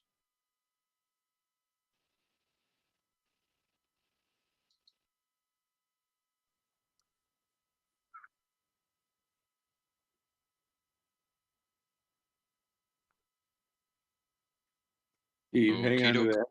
What's the Mickey Mouse head in the middle of the back? Oh, right.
You keep comparing it to the iMac, but the iMac also gives you a screen, which you have to buy here.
Steve, are these prices only for a stand and not a stand with a monitor? Okay.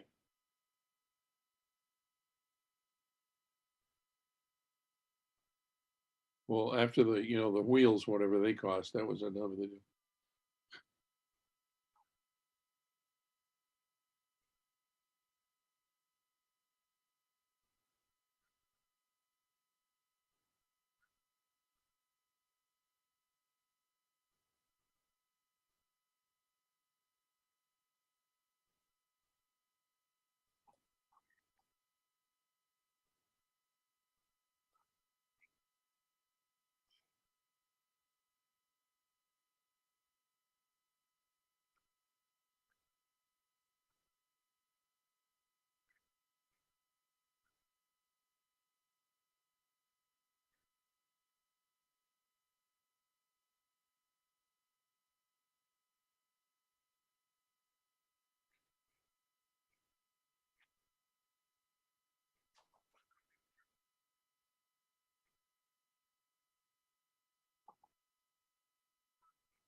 I think it was a commercial.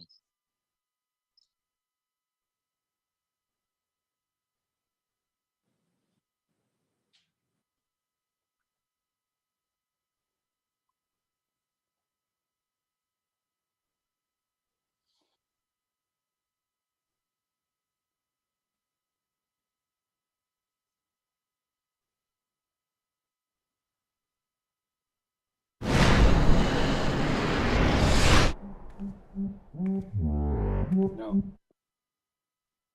No.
The video, if you play the video, is kind of cool because it takes that person inside uh, the studio, the Mac studio, and so is the commercial was pretty cool.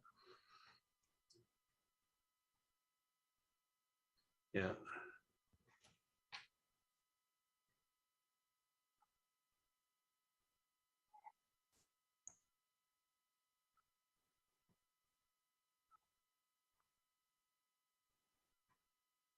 Never What's the liked the noise? blowers much because they create noise, and the noise gets picked up sometimes by the microphones, when you're trying to record something.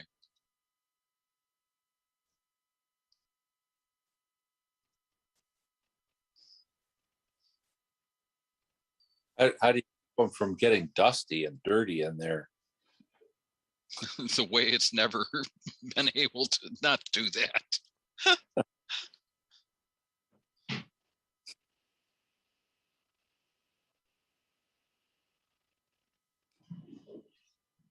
Yeah. If you buy it now, special order, it's not going to be shipped until May 20th.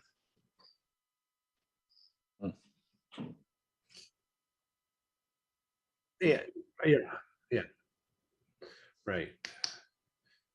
But not too many people are going to buy the stock one. Maybe they would. The lower end model.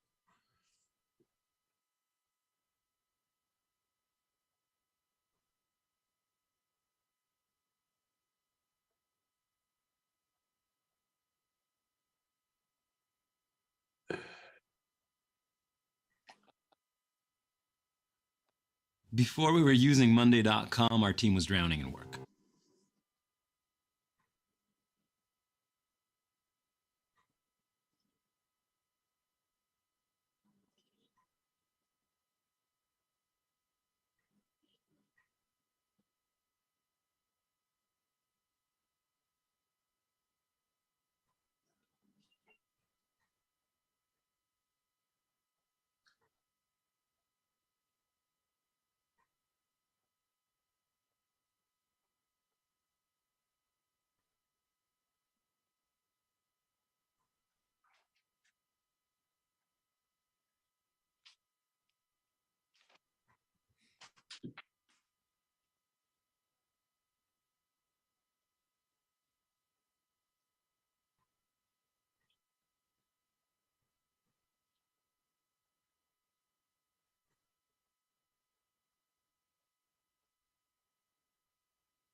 9 days from now.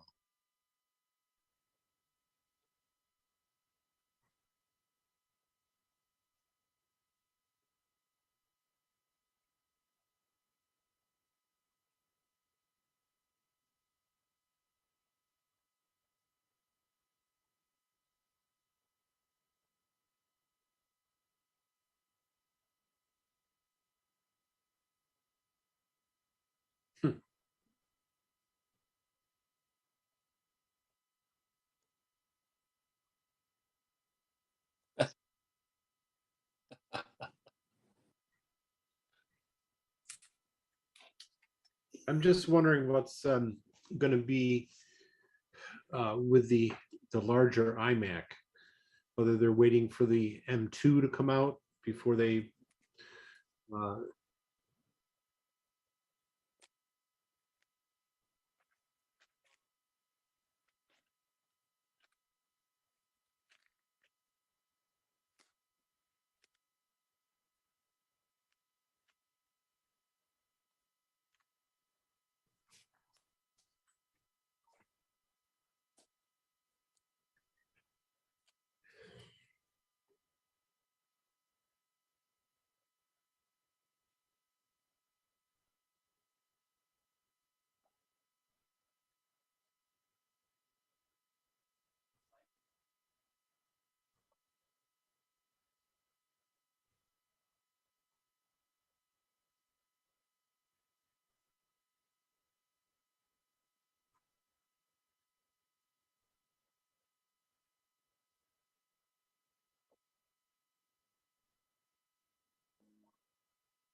Yeah, so the Studio really is a replacement for the Mac Pro.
I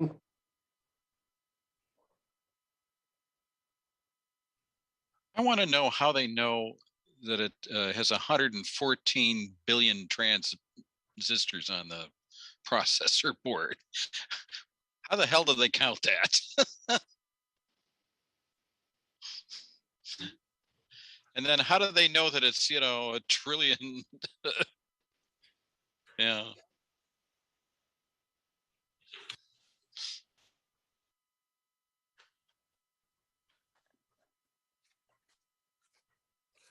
Just to mention on the Yugo, that didn't always get you to where you wanted to go. Right.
Well, it's not like any of us could afford it, so.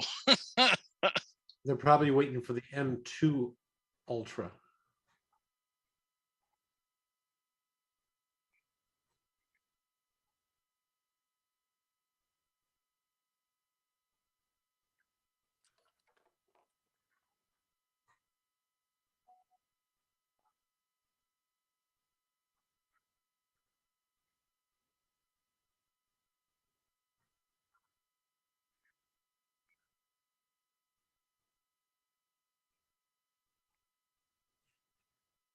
So how many years does it typically take for these ultra processors to make their way into lower level machines?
Think our processors are getting bored waiting for us to give it input?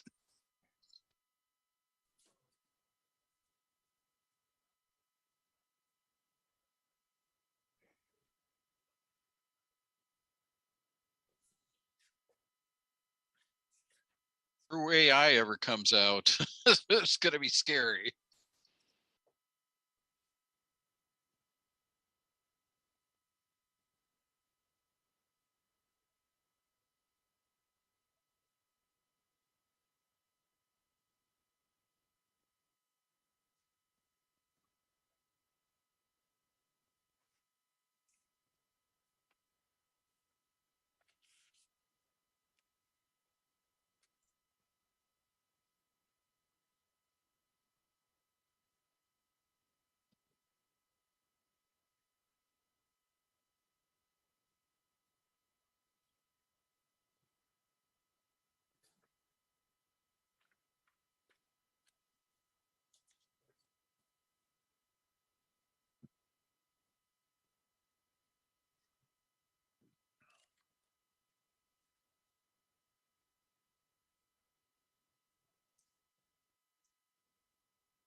Okay, well, thanks for the comparisons there, Steve. Appreciate it.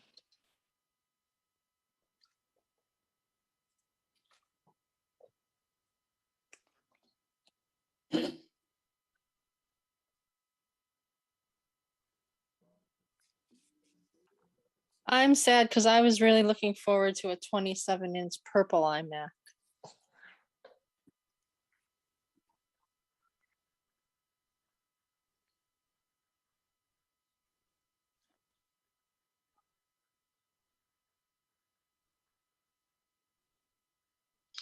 What's the longest Thunderbolt cord you can have? Do you know?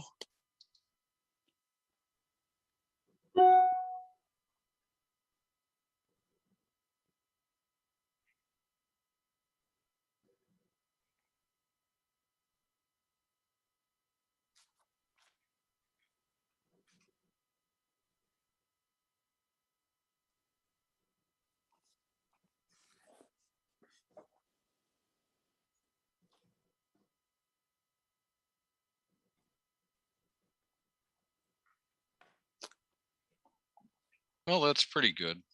You might be able to put the computer on the other side of a wall and just poke the cord through for your studio.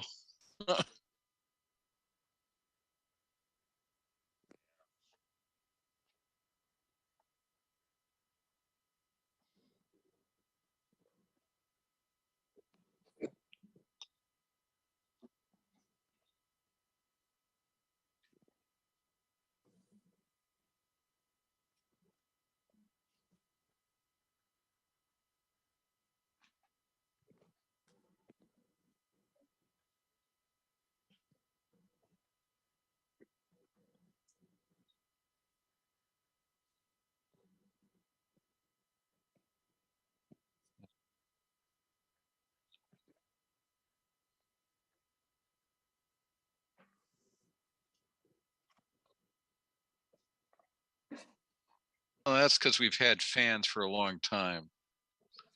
And they're the variable speed ones too.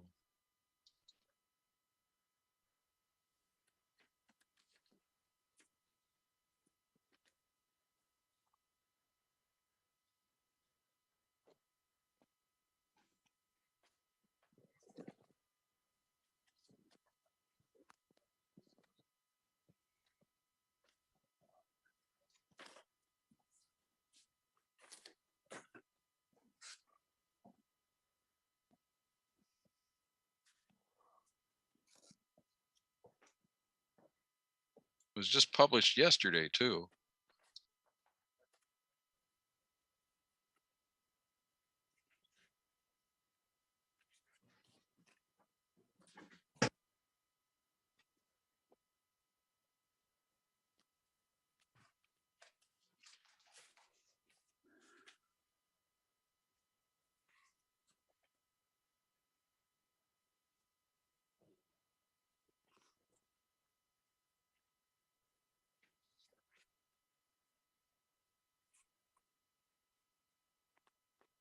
Yeah, it's a long time ago now.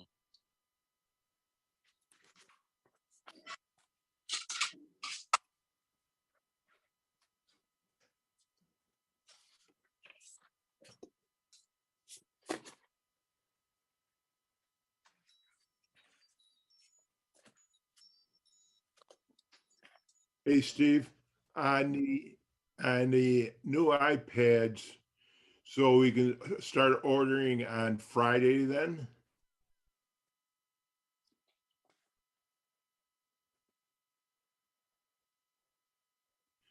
Well, I think they're talking the 18th to get.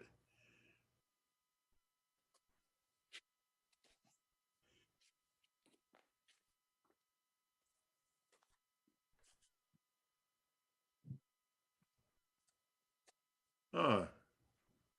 What about if we come down to see you? How long would it take?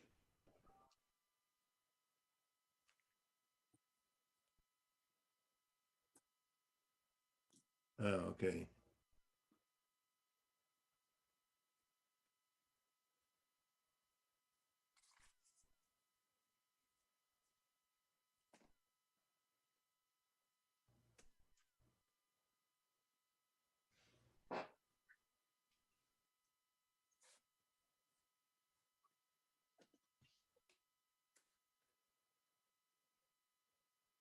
Okay. So this is about the same size as the previous one then. So the cases would be the same?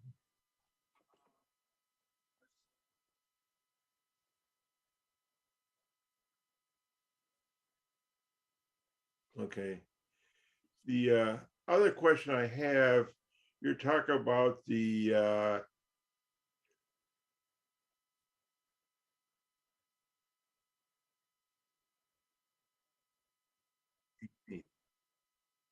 so I was thinking, when you turn it on with a button on top, but can you still use your like your numbers on the screen as you would before as a second way of doing it?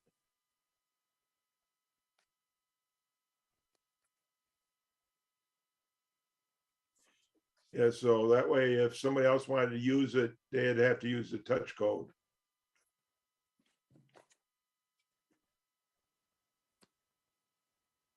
Finger on it if they want to do it. Okay. Steve, if you do that, can you basically set up two different users on an iPad or not?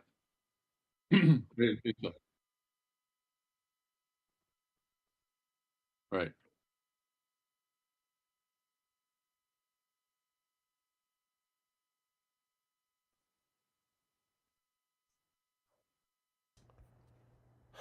Classroom training does allow a centralized server, and students can log in on any iPad and get their stuff. But that's only available to classrooms. Oops, and shoot, I forgot to unmute my mic. That's from another server, not from an iPad, right? Right, the iPad picks up the data through the Classroom Studio. Right.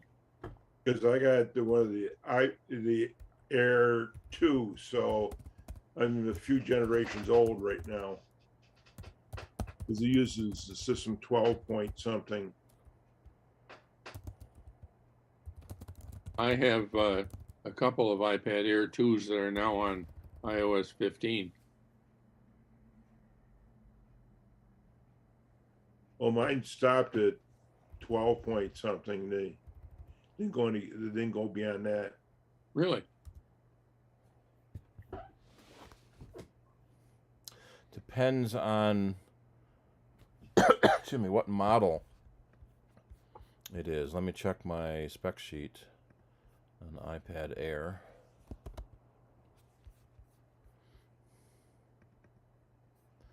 So the Air 4 can go to the latest. That makes sense. Air 3 can go to the latest OS. Air 2 can go to the latest OS. Air 1 stops at OS 12. Mine's at 12. So it must be the iPad Air 1, which came out in 2013. That's 10 years old almost. Yeah, I don't know what. I know it was one. I think it was one of the early Airs. I thought it was a 2, but it stopped, updating at 12. So Yep. So I guess I'm a little bit behind. I know I'm a little bit behind then. Guess you need a new one, Frank. Yeah, I know. That's why I was waiting for this to come out so I can come down and order. So I should stop by tomorrow and have you put Get in line. Yeah, get in line if you want. Yeah. A couple of days won't make any difference at this point. You waited long enough. Yeah, it's time. I like all the animations they do on their continuously scrolling website. Yeah.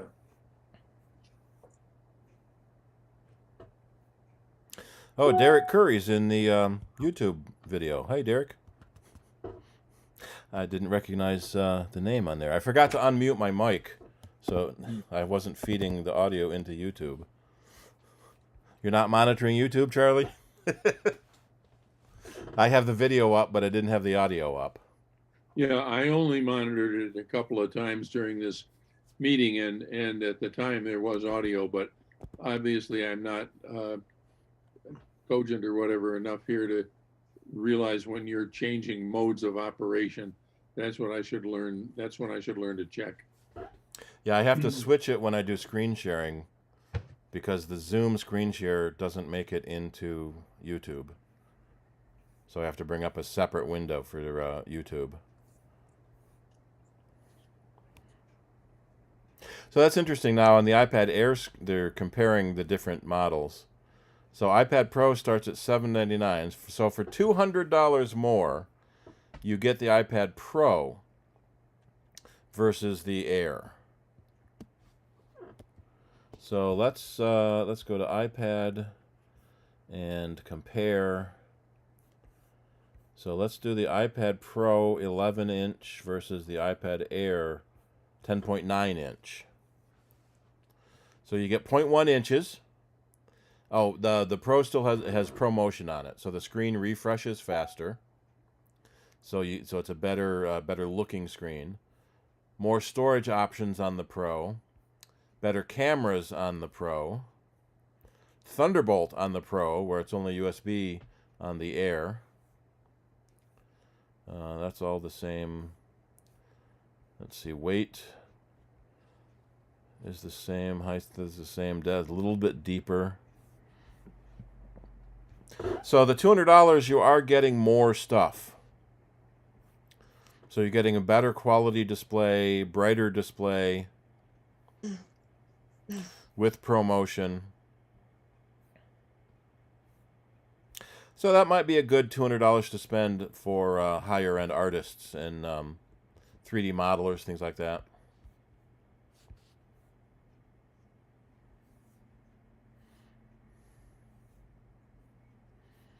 Yeah, you got the ultra wide camera on the Pro versus just the wide camera on the Air. Optical zoom on the Pro.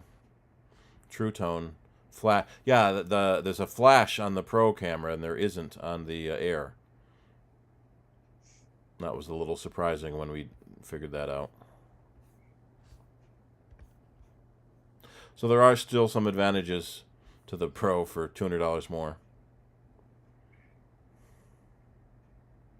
So that must mean, next year's Pro might come with the M1 Pro.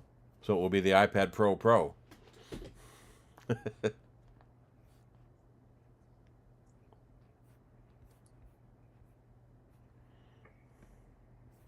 Alrighty. Any other questions, or do you want to wrap it up, Shirley? Yes, we can do that. If any. Well, hey, Steve, I got one more question. When I go into Zoom now, you guys shows where your name. Mine always comes up with numbers 1, 2, 3, 4, and I have to put my name in every time I log in or go into something. Is some way to keep? Before you open a Zoom chat, you can set your name in the Zoom application. Once the chat is open, you have to rename yourself from what it picked. Okay. But if you go to the Zoom app before you open a Zoom meeting, you can set your name, your default name, and that's what it will remember from then on. Okay. Yeah, because I go to something every week, and every week I gotta go type. Shirley and Kim, did you remember to fix your name, or did you do it afterwards? I did it after. Did it afterwards, yeah. Yeah. You're just like, okay. And Shirley has got her Okay, name so too. tell me again how I can have it not showing iPad mini for. Before you log into the meeting, you just change your name. All right, before the meeting. Okay, I'll write that down. But Steve, is it the case that you cannot change that after you join the meeting? Yes, you can. There's a rename command. That's what I thought. But it's only for that meeting. Right, but then it's only for that one meeting. So you have to rename yourself for Right. every meeting. Otherwise, as long as you have the Zoom app or client or whatever you call it on your computer, if you have made that change once before entering a meeting, it will show that change in any meeting you enter. Is that it? Right. Can you change it after after the meeting's over? Can I change it, or do I have to do it? So close the meeting window, but don't close the app.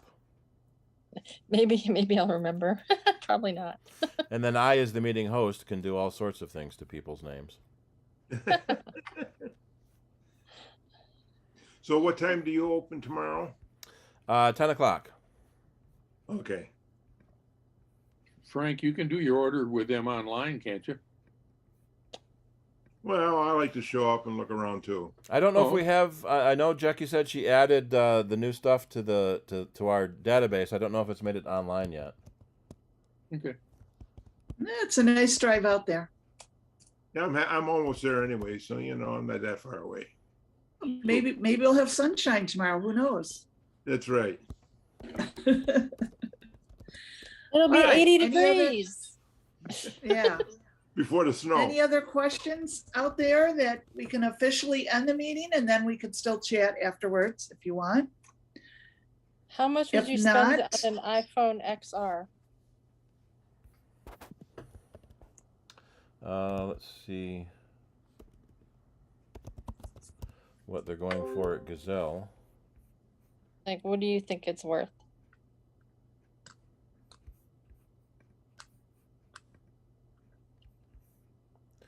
Uh, 10R. How much storage? Oh, I don't know. 64 probably. Between 350 and 400. Oh, Gazelle, yeah, Gazelle's got one for 294 on T-Mobile. Unlocked for 359.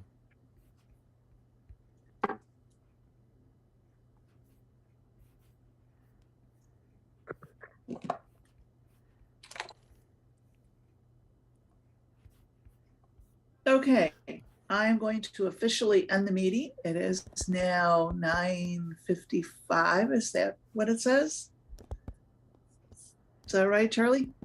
Well, my computer says 9:59, but as I repeatedly said, Shirley, we never used to keep track of the starting and closing times of the general meeting, just the board meeting. Yeah, I just do it from my notes. All I'm right. still that secretary inside, so I just always keep a running tab of what we're talking about just to jog my memory sometimes. So, All right. all right, well then, everybody, I'm so glad everybody was here and reelected us all, I guess. And I guess we'll see everybody at next month's meeting in April, where I guess we'll be really spring by that time. And then for everybody else for the board, we'll see each other next week. Although, Charlie, I am going to not be able to attend next week's board meeting. Is it possible you can run it for me? Oh, yeah, sure. I mean, we'll be fine. Are you taking a happy trip somewhere? Well, Steve and I are actually going to Florida at the end of the month, but I'm actually going to visit a friend that I haven't seen for 6 months. And just so happens she wants me to be there on Wednesday and she has no internet. Oh. Otherwise, I would do the board meeting, but she doesn't believe in the internet or having a computer or a cell phone. So have a good time. Plus she has no service out there either. That's the other part. So take along some kerosene for the lanterns. Yeah. Have a good time. Well, she's not quite that bad, you know, but it's just, she just likes to, she asks me and her sisters about when she wants to order something or has information. And I keep trying to get her into, like, you should at least have a tablet, get a, internet or something, just to have something basic. And then she'll be sort of like, oh yeah, I'm thinking about it. And then the next time will be, no, I'm not doing it. So it's not a priority with her. So she's always been like that. So I can't say anything. Yeah. Well, have a good time. I'm going to leave. Everybody have a good night. See you next Wednesday. Night. All right. Thank you. Yes, and nice seeing you again, Linda. Thanks. You'll be seeing me regularly now. Welcome back, It's Linda. good. Thank you. All right. Good night, everyone else. Good night. Hey, Steve.